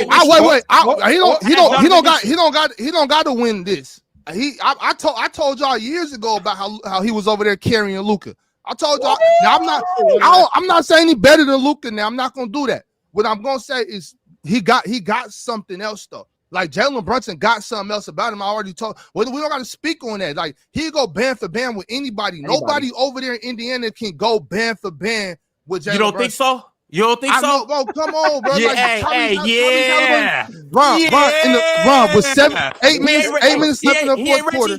Ask Donovan Mitchell. 8 minutes left in the fourth quarter, Ron. He Giannis can't go band for band with Donovan. He can't go band for band with Jalen Brunson, bro. It looked like it last year. It looked like it last year. He can't do it, man. He can't do it. He can't do it, Ron. Hey, real talk though. Who would y'all X factors be for each team this series? Cat. Okay. For New York. Indiana. And I don't know in Indiana. I think it's Cat and Miles Turner. If I'm being honest, I think both Indiana's rotation. Like that matchup. You talking about that matchup in particular, Mars? Because I think Cat wins that matchup. No, it's kind of the matchup, but also just like the value they both provide. Like, okay, both of them allow their team to go 5 out. So like, if Miles Turner's knocking down threes, he's obviously not Cat. He doesn't have the same drive game. He can't do what Cat can do. Cat's better than him. But what Miles Turner allows the Pacers offense to do, especially when he's knocking down shots, that opens up so much for everyone else. But like in terms of like individual players, like Nembhard is going to be huge. Yeah, I say Nembhard. He's going to be guarding Brunson, and they need him offensively. Like Nembhard has to be. I say Nembhard and Bridges.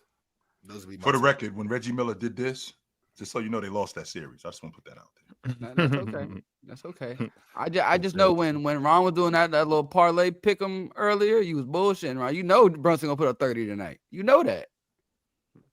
Hey. Ron, TJ McConnell can't save y'all, Ron. TJ McConnell is their only hope to save us. We need him to be the backup point guard that he's been all season. Come in and give. He needs to be the starting point guard. Yeah, sure, whatever. Oh Lord, I tell you, he's the best point guard they got. And also another thing that I do want to address too, with this whole Pascal Siakam thing, I believe that Pascal Siakam is going to be the second best scorer in this series. Jalen Brunson is going to be the best scorer. Cool. I believe Pascal Siakam is going to be the second best scorer in this series. And I know you guys. Who OG Anunoby is? I knew that's what you were going to say. And here's the thing: you might know who he is. I might know who he is. Joel might know who he is. But do you know who Pascal knows OG as? That's Lil Homie. Hey, when I was winning Most Improved and when I won a championship in Toronto with Kawhi and them, you was getting me water. You're low, bro. Pascal knows OG as the dude that as low, bro. If you wouldn't have got hurt, they wouldn't know who I am. Bruh. That's low. Pascal can't be the deciding factor for you, Ron. That can't be it. Why not? Pascal's our best scorer. And that's why y'all gonna lose.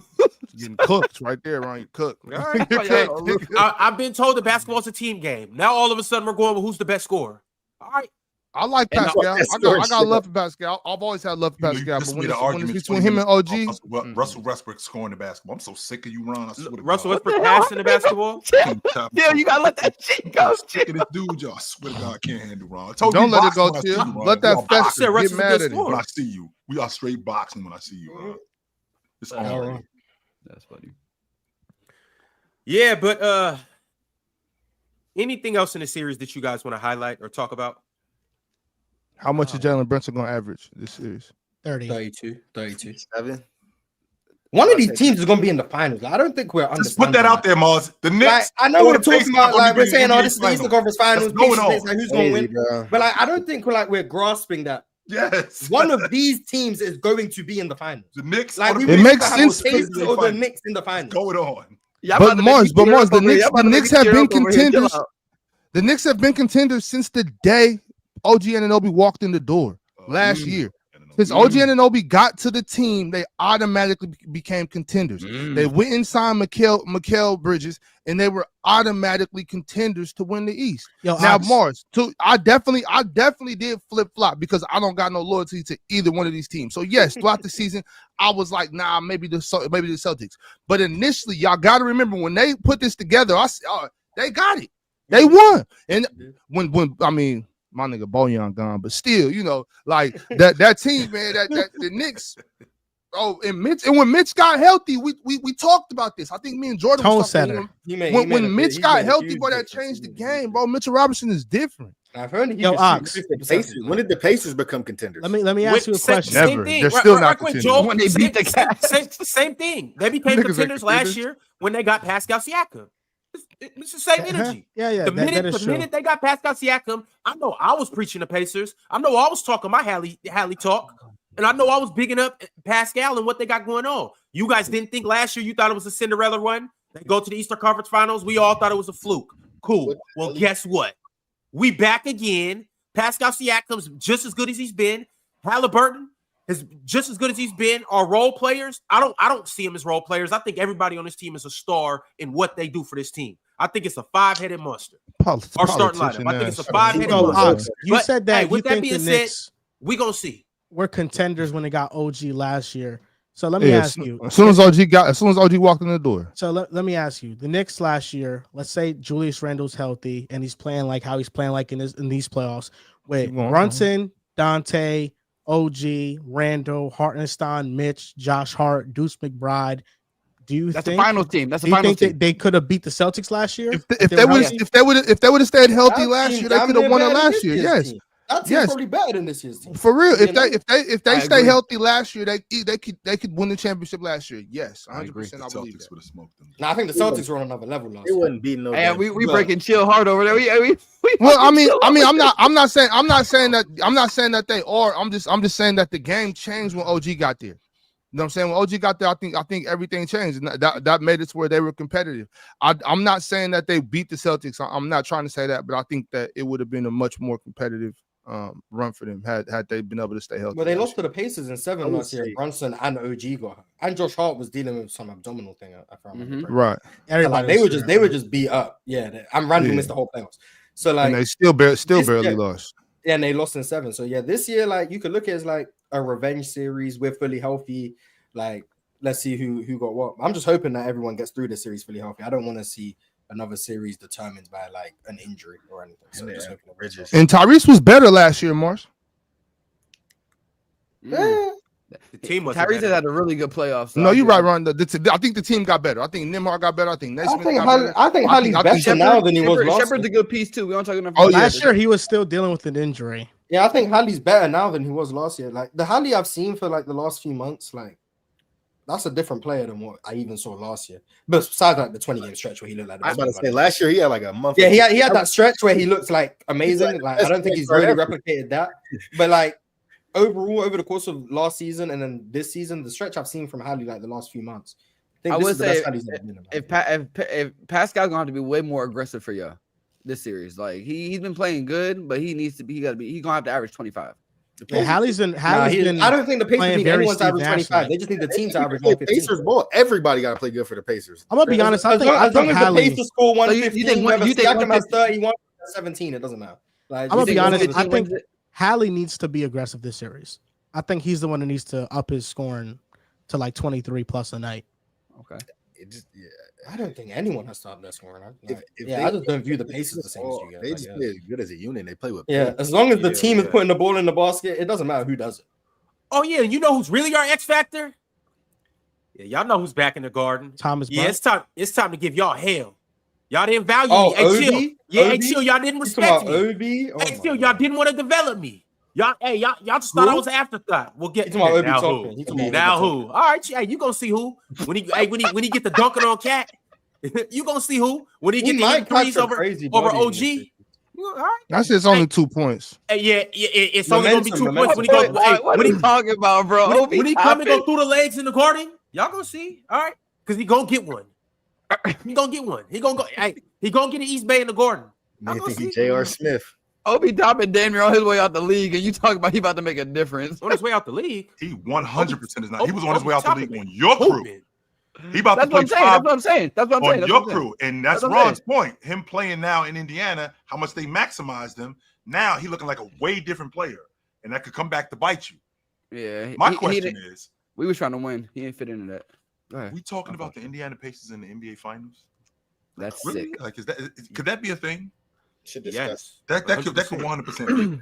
It's disgusting. Indiana Pacers in the NBA Finals. I'm bugging. I'm good, bro. I'd rather see the Indiana. I'm in the Matrix. I am. I'm 100% in the Matrix. All right, though, y'all. We got some super chats. rather see Aaliyah Boston. I'd rather see the Fever, bro. Like, come on now. We gonna see both of them. Chill out. God. Hey, Aaliyah Boston, way she running that pick and roll, boy. Come on.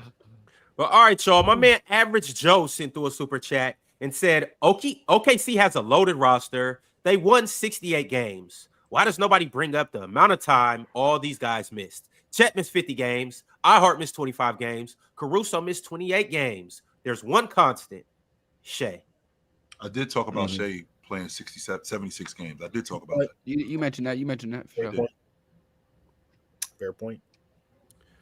Average Joe sent through another super chat and said, call it glaze, but would some of these players be better if they played with Luka instead of SGA. I doubt it. SGA actually has a CP3 effect on his teammates. He's too young to get credit for it, though. A CP3 effect, that might be a little too far, bro. Yeah, Well, I'm I about to mean, say, come on. but- We have to acknowledge that Luka Doncic was essentially making Derek Lively and Daniel Gafford double threats every single night. I mean, Luka Doncic creates 20 to 30 points off of lobs for his centers in a way that I don't think Shai does for his big men. So Man, I even when he think did Luka repeat Wait, Washington- 30 points off of lobs? I think just between Gafford and Lively, they're at least getting 20 points a night just off of lobs. Yeah, but I still don't like if you put Luka on this team instead of SGA, I don't think they're as good. I think the defense takes an immediate dip. Like SGA is not the best defender on this team. He's not a top 3 defender on this team, but you can't just pick on SGA. You can literally pick on Luka. He's not going to be rotating near like the way they rotate. This team lives off of help defense, quick rotation, scrambling. Luka's going to be standing around doing this. You know how when Luka does this one, and then he does this, and then he does this, and then he does this, and he's not moving. You know what I'm saying? Like, that's not going to help them at all. I think this team is significantly worse with Luka Doncic. All right, Cowboy Bob sent through a super chat. I don't know exactly what he's saying, but he said the last 3 times the Pacers stopped Ewes. Last year, Melo was here in 2000's ending Ewing's run. Come on, this ain't no walk in the park. Shaking my head. This is a rivalry. We lost more series to the Pacers. Go New York, go. Yes, they have. Go New York, go. Mm-hmm. All right, the next super chat I got is from Trayvon Ray. Trayvon said, I got to be the only Knicks fan that thinks we are getting smoked. Too fast, too many threes, and better connectivity defensively. Knicks in 6, though. He's right. That's how y'all all feel? No, he's right. He's the only Knicks fan that probably thinks that. Knicks fans, I don't know a Knicks fan that don't think they win in the finals. Cam Runko sent through a members chat and said, I love when Mars gets in his bag defending Russ. Shout out to Russ and shout out to Mars. We got another super chat from Zero Just Vibing. Zero said, Jeff T kind of already exposed it. You got to talk nice to the refs. That shit don't matter. That's why SGA and them guys get all them calls? To just be hella nice. What does that even mean? That super was chat there a Celtics ref a couple years back that was like I got a ref that was a diehard Celtics fan or something like that? Yeah. What does that even mean? That super chat that you had up there, Ron? Jalen Brunson was unplayable for this last 2 years. He played 4 years there, so half the time he was playable. What are you talking about? They Jalen found out Brunson he was was unplayable until his last 2 years in Dallas. Okay, 1, Luka was there, so he plays the point guard. And number 2, his last 2 years there, he was awesome. Yeah, that's weird. Everybody looks better when they get away from Luka. Tim Hardaway, Kristaps Porzingis, Jalen Brunson. Everybody looks better when they get away Kyrie from Luka. Irving? He just be in the way. Kyrie, yes. Ron. Austin Reeves looks look better worse when- with Luka? Did he? I don't know about all that, Ron. I'm not. Kyrie gonna looked play his that. best I with don't know. Luka outside of I don't want to disrespect Facts, Luka. though. I just want to speak facts. That's all I want to do. Okay. DBZ Stay sent through a super chat and said Shai's whistle is insane. MVP? Nah. That goes to the refs. Yeah, some people really hate that man. Heat Check became a YouTube member today. Shout out to Heat Check and everybody else that joined up. Also, shout out to Backup. Backup sent through a super chat and said, do you think the better Randall plays, the more expendable Rudy is in this series? No. Mm-mm. No. No. Rudy can't be expendable. Rudy has to make Has to himself be. impact. Rudy has to have He an has to impact. find a way to impact the series. Yes, he has to play. Big league, man. All right, we got 2 more members. One is my man Simon McQuinn. The other one is Christian Castro. And then War V Room sent through another super chat and said, I'm okay with watching a player who foul baits, but I hate watching people who just get weak ass calls. Oh, we hate watching SGA now?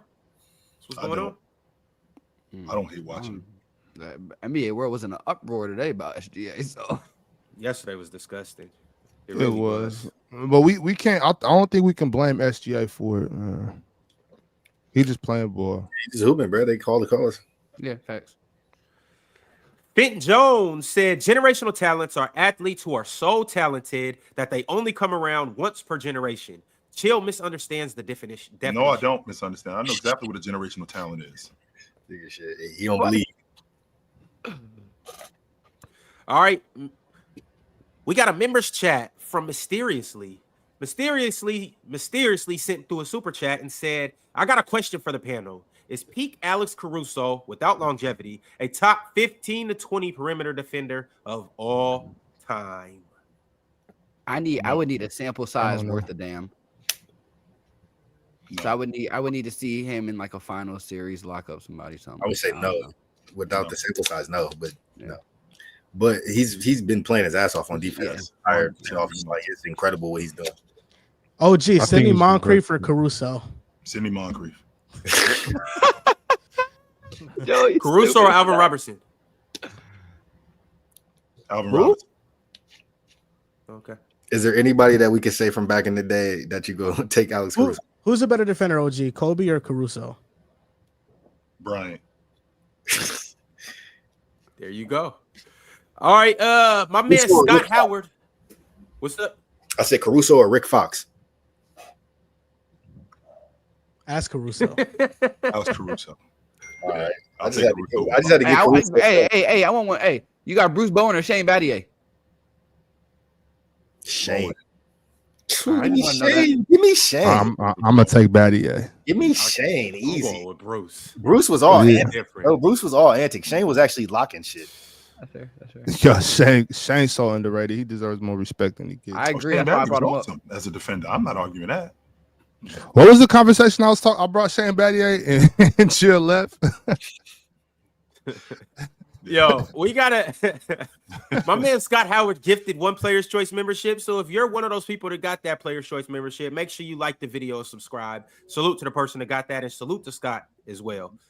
King Bo, Ox's main man Bo, sent through a super chat and said, Ant will struggle in this series. OKC will spotlight his very glaring flaws. Also, the Timberwolves learned they cannot keep trying Chet at the rim. Thought he was food. I would love to ask him what those glaring flaws are. Chill equals casual. Nope. Nobody knows what his glaring flaws are. Oh, His lack of playmaking and his lack of a mid-range game. All right. Well, we'll see if he gets exposed. Christian sent through another super chat and said, talking about the matchups, OKC a tough team to beat when you can get to your 10th guy on the bench in Kenrich and have him guard Julius. Yeah, they loaded, yo. They got 9-10 guys, no doubt.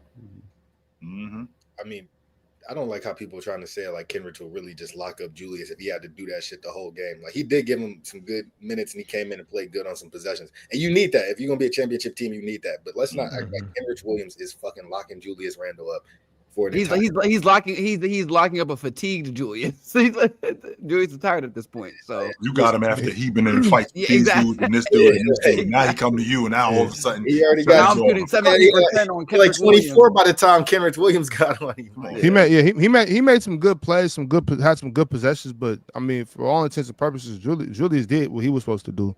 It's on the rest of the way. Ant got to hold his end of the bar. anytime you want to join the party, Big Ox. Anytime you want to join the party. You know what I'm saying? Like, But yeah, you shout got. out Kenrich Williams though. Kenrich came in and did what he's supposed to. Like that's good. I know we passed it, but I want to see more from Jaden McDaniels on the offensive end. But my fault. Go ahead. Play and like I said yesterday, you can't play with the ball with these dudes. If you dribble the ball, you got to dribble with a purpose. Go. It was multiple Chill. possessions. Later on, I'll see y'all dudes tomorrow. Yeah. All right, chill. It was multiple All right, chill. possessions where they was doing exactly what I said don't do, and OKC took the ball from them, Mhm. and that's what they're gonna do every time you play with the ball.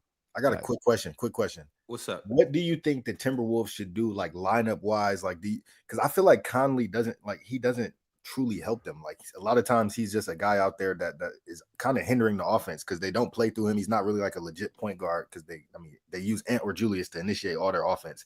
So like, do you think that they should bench him and maybe go with DiVincenzo and Alexander Walker more? Or like, what do you think they need to do? Or does Mike Conley just got to be a vet and give him something? Like, what can they do? What is the answer there? I think DiVincenzo should start. I think he provides better defense. The shooting is so like it's you get the same thing with that bench is so thin though. That Timberwolves bench is so thin. I personally, I'm high on one guy on the Timberwolves bench, and I think he can actually help him in the series. I'm talking about one of the younger dudes, and I think I'm not gonna say Rob Dillingham, Ox. I'm gonna say Terrence Shannon. I think Dillingham is dressing. Terrence Shannon, he could get downhill. He could finish at the rim.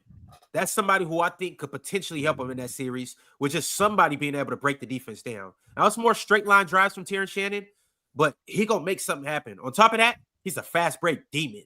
So he might be able to get him some fast break buckets as well. He's a little bigger. He's athletic, rebounds. I hear you, Ron. I just have no interest in feeding that kid to the Wolves. You know what I'm saying? That's exactly what I'm thinking, I have no interest in throwing that kid to a pack of hyenas. Like I want to. So what? You feeding this old nigga to the Wolves? Hey man, somebody got to get it. I'm saying like I think Dante DiVincenzo needs to play more minutes. Alexander needs to play more minutes. Mind you, I'm okay with letting the young fella rock for a minute or two, see what he can do. But at the same time though, like them boys over there in OKC, they not dogs, but those is hyenas over there, bro. They own shit, right? Like you can't go out there playing around, bro. You send a young fella out there. That's why I like two minutes can turn into 4 turnovers fast. I mean, it turned into 4 turnovers with with Julius Randle, with Jaden McDaniels. Ant was out there turning the ball over. Shit, how many? Hold on, let me see how many turnovers Conley had. Look. All I'm gonna say is they paying Jaden McDaniels $24 million. That man has 7 points and 6 fouls. So something got to give. He came out and scored 5 in the first 7 points too. Like 20 seconds, he got his buckets. I think he played good defensively. I'm just saying that they gotta have somebody give him more. They gotta have somebody give him more. They need all of their role players to like play way better, especially if they're gonna get that many shots. Because like we said earlier, like I can't say that they were like bad shots. It's just like who was taking them. They took a lot of shots. DiVincenzo took a lot of shots. Naz Reid took a lot of shots. Like if y'all are gonna take those shots, which y'all have been taking those shots, and the Timberwolves, obviously and Julius Randle are the key cogs to their offense, but they let a lot of people like get involved in the offense and take shots. Like they don't have a problem with Naz Reid taking shots, or DiVincenzo or Alexander Walker. He took a lot of shots too. If y'all gonna take them and they're gonna be open threes, they gotta hit them. If they're not gonna hit them, the OKC is gonna continuously make Ant and Julius's life hell. And they're gonna, you know what I'm saying? They gotta get other role players to step up. And that's what this series is gonna come down to, is whose role players are gonna play better. Because we know Shai's gonna do his thing, we know Ant's gonna do his thing, we know Julius is gonna do his thing. If nobody else is gonna step up for the Timberwolves, they're cooked. 100%. Lionel .02 said, Ox, you are a ridiculous Luka hater. He's been winning more than SGA his whole career. Luka was robbed of MVP last year and beat SGA and OKC last year. Okay. I think he was robbed the MVP, but he did win. Luka. All right, guys. I'm gonna catch you guys. All right. Yo. Joel, next Wednesday? Yes, sir. Los, Jay, next Wednesday? For sure. Let us know. I just need all this Knicks talk to be stood tall on next Wednesday. You ain't even got to wait till next Wednesday. I'm gonna be on it tonight. Don't even worry about it. All right. Also, real quick, Ron, to that super chat. Also, I want to say and let people know, I said Luka should have won MVP last year during the season. When it was time when we did our thing on who's MVP, who's voting, I voted for Luka Doncic, and during that episode, I got called a Luka Doncic hater. You know what I'm saying? So there's I can't keep it real about Luka Doncic without being a hater. Dude plays 50% of basketball. He's a complete bum, a complete liability on this side of the basketball court. And if I can't speak the truth, then let's just not talk about Luka Doncic. Man, you gotta stop hating on that man. You gotta find it in your heart to stop hating on him.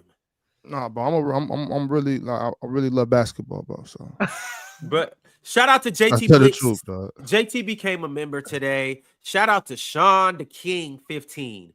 Sean said, "Is it crazy to say that Ant, Brunson, Tyrese, and SGA will be the best player in their franchise history if they all win it for their team?" Hey, first of all, can they all be the best player in their franchise? Is it crazy to say that Ant, I can see it. I really can see it for all four of them. Yeah, if we're saying no, it's no. You can't see it for all four of them. You can't see it for Jalen Brunson. You can't see it for SGA. You can't see it for Tyrese either.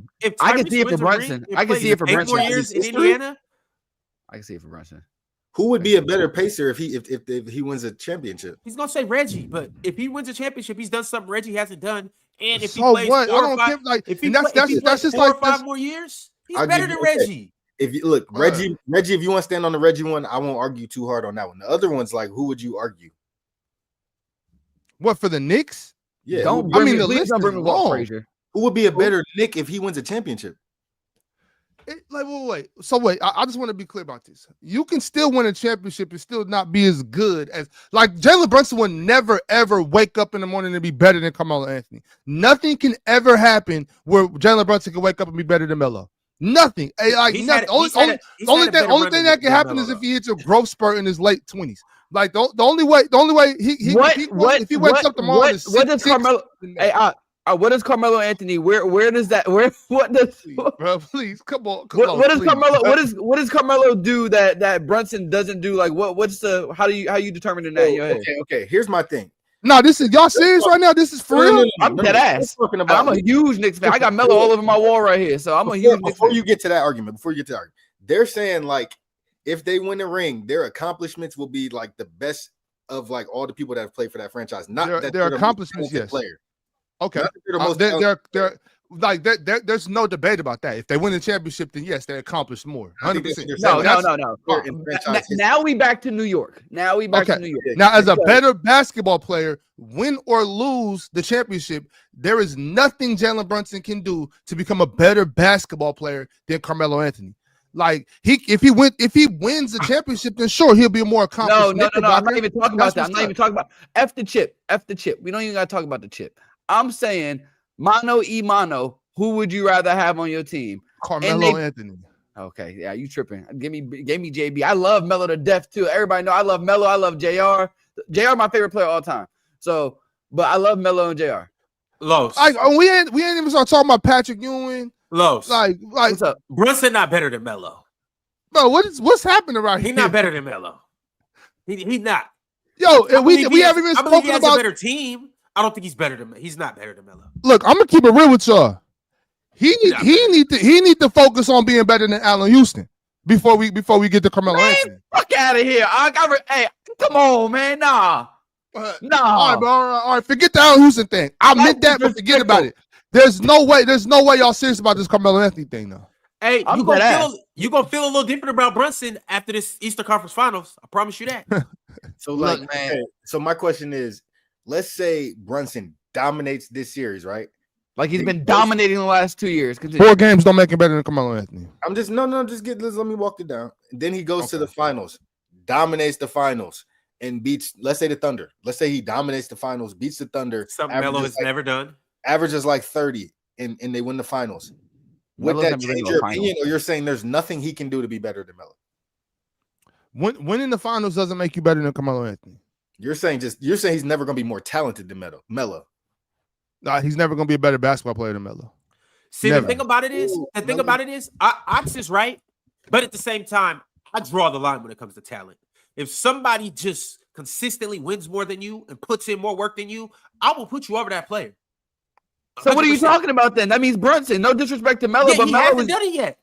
He hasn't. But if he We does, talking that about- was the question. We're talking about this hypothetical, Ron. If he does do this, if he wins a ring, all right. Yes. If he wins a ring, he will be more accomplished than Carmelo Anthony, and you He's can't deny that. already better than Carmelo. No ring. He's already better.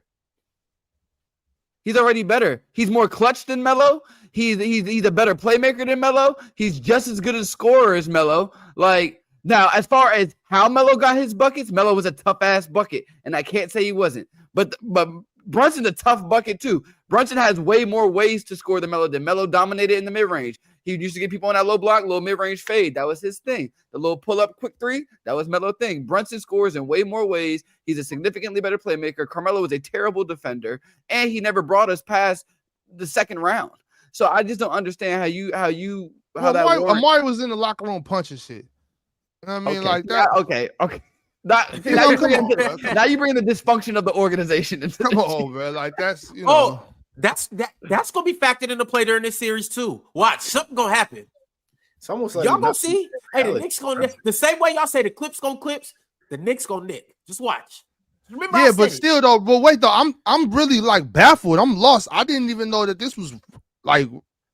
And, you know what? It's a lot of energy going on in New York right now. Are y'all happy right now? It's a whole thing. I love like J.O. will tell you I love Melo. I'll stand by Melo till the day I die. Melo is my guy. But when it comes to being an all-around player who can make your teammates better, make your team better, elevate the franchise, that's Jalen Brunson. That's not Carmelo. Okay, well, all right. Forget about Melo. What about Patrick Ewing? Patrick Ewing does exist. He better than Pat. He's not. Oh, come on, y'all. Oh shit, bro. Come on, y'all. Yeah, he better. Look, we 22 minutes over time anyway. Pat, I know I was late, but Pat, you averaged like 20 and 10 for like 15 years, so I can't say much shit about Pat. But if Melo, in the 90s. Look, so that's what I'm saying. Pat was in the cool. 80s. Like if we was the air attack stat to today, that 20 and 10 that he was averaging to look more like 26 and 13. I fought with Pat. Pat used to choke. I mean that little layup shit that he'll never live that down. He'll never live that down. Hey, and you got to know I went about 10 years calling Patrick Ewing weak as shit because of that play. I was like, nah, this nigga is garbage. He's not smoking that, and I know that. Y'all funny but as come hell, on, man. bro. Like I don't want to do that. I've seen great hoopers miss layups. You know what I'm saying? Game winner layups. Ben Simmons. You run. Yes, you. Yes. Hey, right quick though, like the shirt that I'm about to get Joel, that the Indiana shirt. So it's gonna have Hallie on the front, probably making that game winner against what's his name against Ty Jerome. Then it's gonna have Hallie's dad walking down Giannis with the towel he had on the other side of him, and then it'll probably have Reggie Miller doing this on the back. Guess what it's gonna say? What? Suck my dick, pussy! Oh my god! In yellow. That's what it's gonna say on the back. Hey, look, I'm telling you right now, y'all get ready for Twitter because if the Knicks win tonight, when the Knicks win tonight, Joel's about to post a hilarious video. Watch, he's about to go crazy. He's gonna be yelling in his Knicks shirt. That shit is hilarious, but Joe be going crazy after the Knicks game. Hey, and don't worry, if the Knicks win, I'm gonna go ahead and hit Dre. I'm gonna hit Draymond up and just have him send over a basket of laundry over to Ron. Hey, yo, between us, like if y'all talk to Draymond, I ain't never say that. And the words never came out my mouth. Hey, welcome to our world. All right, so Average Joe said, in regards to jersey retirements, just want to say KG21 is still not retired in Minnesota. Different case, but yeah, this KG thing will be a while. They're working it out. They got the new ownership in there now. He meant to say this KD thing will be a while. He sent through another message. Oh, okay, but the first one was talking about KG in Minnesota. Yeah, but they got the new ownership. They're working it out. They'll get that worked out. And as far as KD, I'm 100% right there with you. You cannot retire KD jersey in OKC. I'll never respect them as a franchise if they do. I'm saying, got no balls.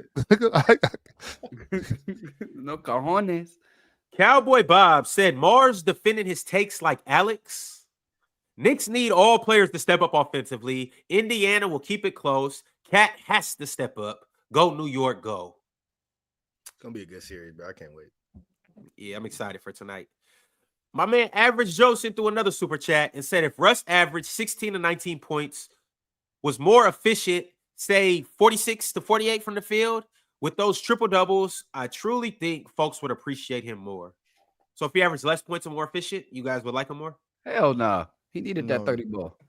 Bro, not in the NBA, bro. Not in, this the NBA. Now I understand like you can be terrible efficiency can be terrible. You know what I'm saying? Like, but and the NBA is different. Like we're not playing on the calculator, bro. You got to win the basketball game. If that means that you shot Tordays tonight, we're gonna laugh at you. It's gonna be funny, but you got to win the basketball game by any means necessary. Win the basketball game.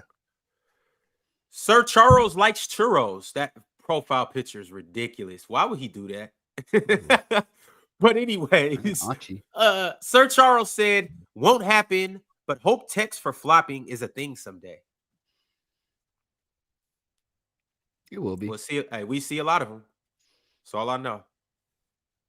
Average Joe with another super chat. Average Joe said, question, would Joker this season beat out 2016 Curry for MVP? That's essentially the season Shai had. No, it's not. Nah. No, it's not. That man won unanimous MVP 2016. Yeah. It wouldn't, nah. Steph went ballistic that year. Jokic went crazy this year. He did. I believe Jokic should get it, but narratives, y'all know how that go. Yeah, and voter fatigue and narratives, man. Mm-hmm. Love Fadina said, chill. This ain't last playoffs. Ant sucks at the rim and he sucks in the mid range. Y'all been glazing this dude for being mid all playoffs. Oh, man, that's tough. Love Fadina sent through another super chat and said, y'all really think Ant is better this year than SGA? Better than he was last year, or better than you said? Better. I think this is when we were arguing Ant versus SGA. Yeah, I really think Ant is better this year. I mean, I'm taking SGA this year over Ant, if that's the question. Anybody taking Ant? Nah, he's not better than SGA. Definitely not this year. All right, my man Kirion Jones said, am I hearing expectations for the top 5 players in the league being made? Question marks. When did we stop valuing the defensive side of the ball? That's how I feel, bro. I like Luka got to be held somewhat accountable for his I defense. agree. I always say there's 2 sides of the court. All right, Ox. All right, Ox. Lionel .02 said Luka is the reason OKC didn't get to the finals last year. He controls the entire game. OKC can't guard Luka. He creates offense for everyone on the court. I think he can focus on controlling the entire game when he don't have to focus on guarding. When he don't got to play no defense, he can go ahead and lock in on offense. But when he got to guard somebody on defense, it take a toll on Luka, and it takes a toll fast. Jaza said, LOL, watch out for next season when Luka Magic is averaging 32, 8, and 8, and we can't stop with all the disrespect. Shout out to John D. He probably is going to average 32, 8, and 8. Are they going to win? Probably not. Shout out to John D. Shout out John D. Trayvon Ray.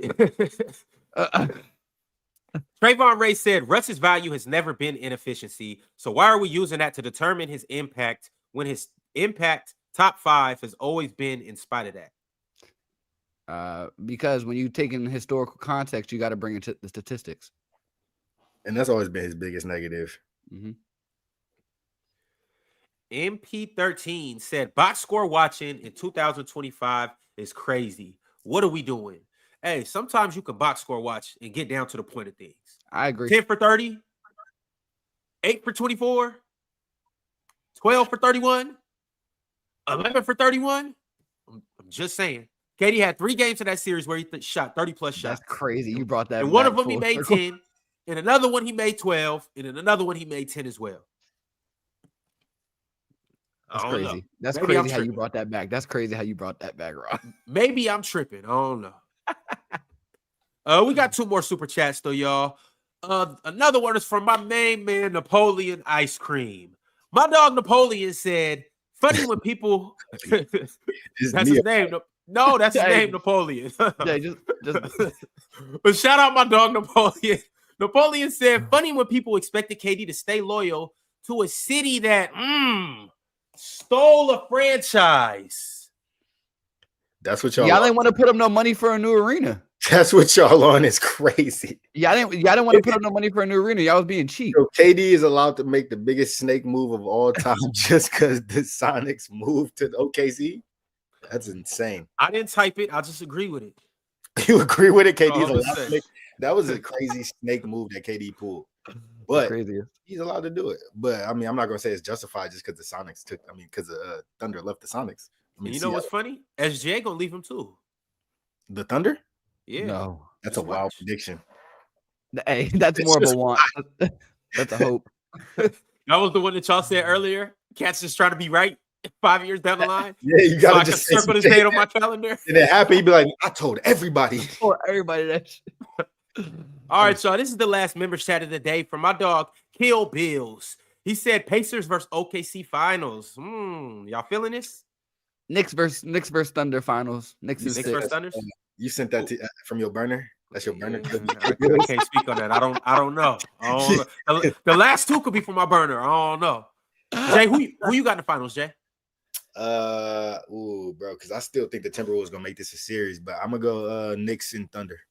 Knicks Thunder. Yeah. All right, for sure. Well, y'all already know what time it is. We tapping in tonight to watch the game. It's gonna be a good ass game one. We're gonna be back here tomorrow to talk about what happened and all the other good stuff. Who won MVP? So it should be a good time, fellas. Where can the people find y'all at? You know where y'all can find us, man. Stoner Sports Network on Instagram, Stoner Sports Network on TikTok, Facebook, YouTube. Hit us up, man. We come into y'all daily with the best commentary in sports. And shout out to our dudes over at the Players Choice, man, having us on. We appreciate y'all. It's always a great time when we link up. Yes, sir. Next Wednesday, y'all. We're going to be back to talk about what happens. Hey, you just say the word. We there. And whenever y'all need to be here, man. Check me out on Twitter, JAY_3 Shifty. Check us out, like my boy said, everywhere on all platforms. Check out our website, get you some gear. We got to get it out the net merch. We got some new compression shirts coming. So yeah, just tap in with your boys over. I'm gonna have to tap in. I need some of that for real. Hey, just go ahead and shoot us a DM, Ron. Send me your size. Yep. And like for real, like these boys not really lying. They really got fire. I don't follow too many other content creators. Like salute to all other content creators, and it's not a competition thing or anything like that. I just don't follow too many other content creators. But I've been following these dudes for a long time because their content is legit. And you get to not only is their content legit, not only is it entertaining, but in watching their content, you get a little ball knowledge too. Mm-hmm. So like they like a basketball player's content heaven. If I can put it that way. It's really good ass content over there. So y'all be sure to check them out. Hey, Ron been going stupid in the comments. I don't know if y'all know that they be going dumb on Ron tweets in the Ron's comments on the post. Hey, I know how to line a comment section up. I know exactly what to say. And that's the thing about our comments, man. You never know who you'll run into in our comment section, man. You can run into anybody, bro. It gets crazy. But we appreciate everybody that's supporting us, man. And with shout out Players Choice, we love coming over here, tapping in with y'all boys. Yeah, no doubt, fellas. Best show in sports. Real talk. Next Wednesday, we're going to make it happen. But you guys know where to find us again tomorrow. In the meantime, in between time, y'all take it easy. We out.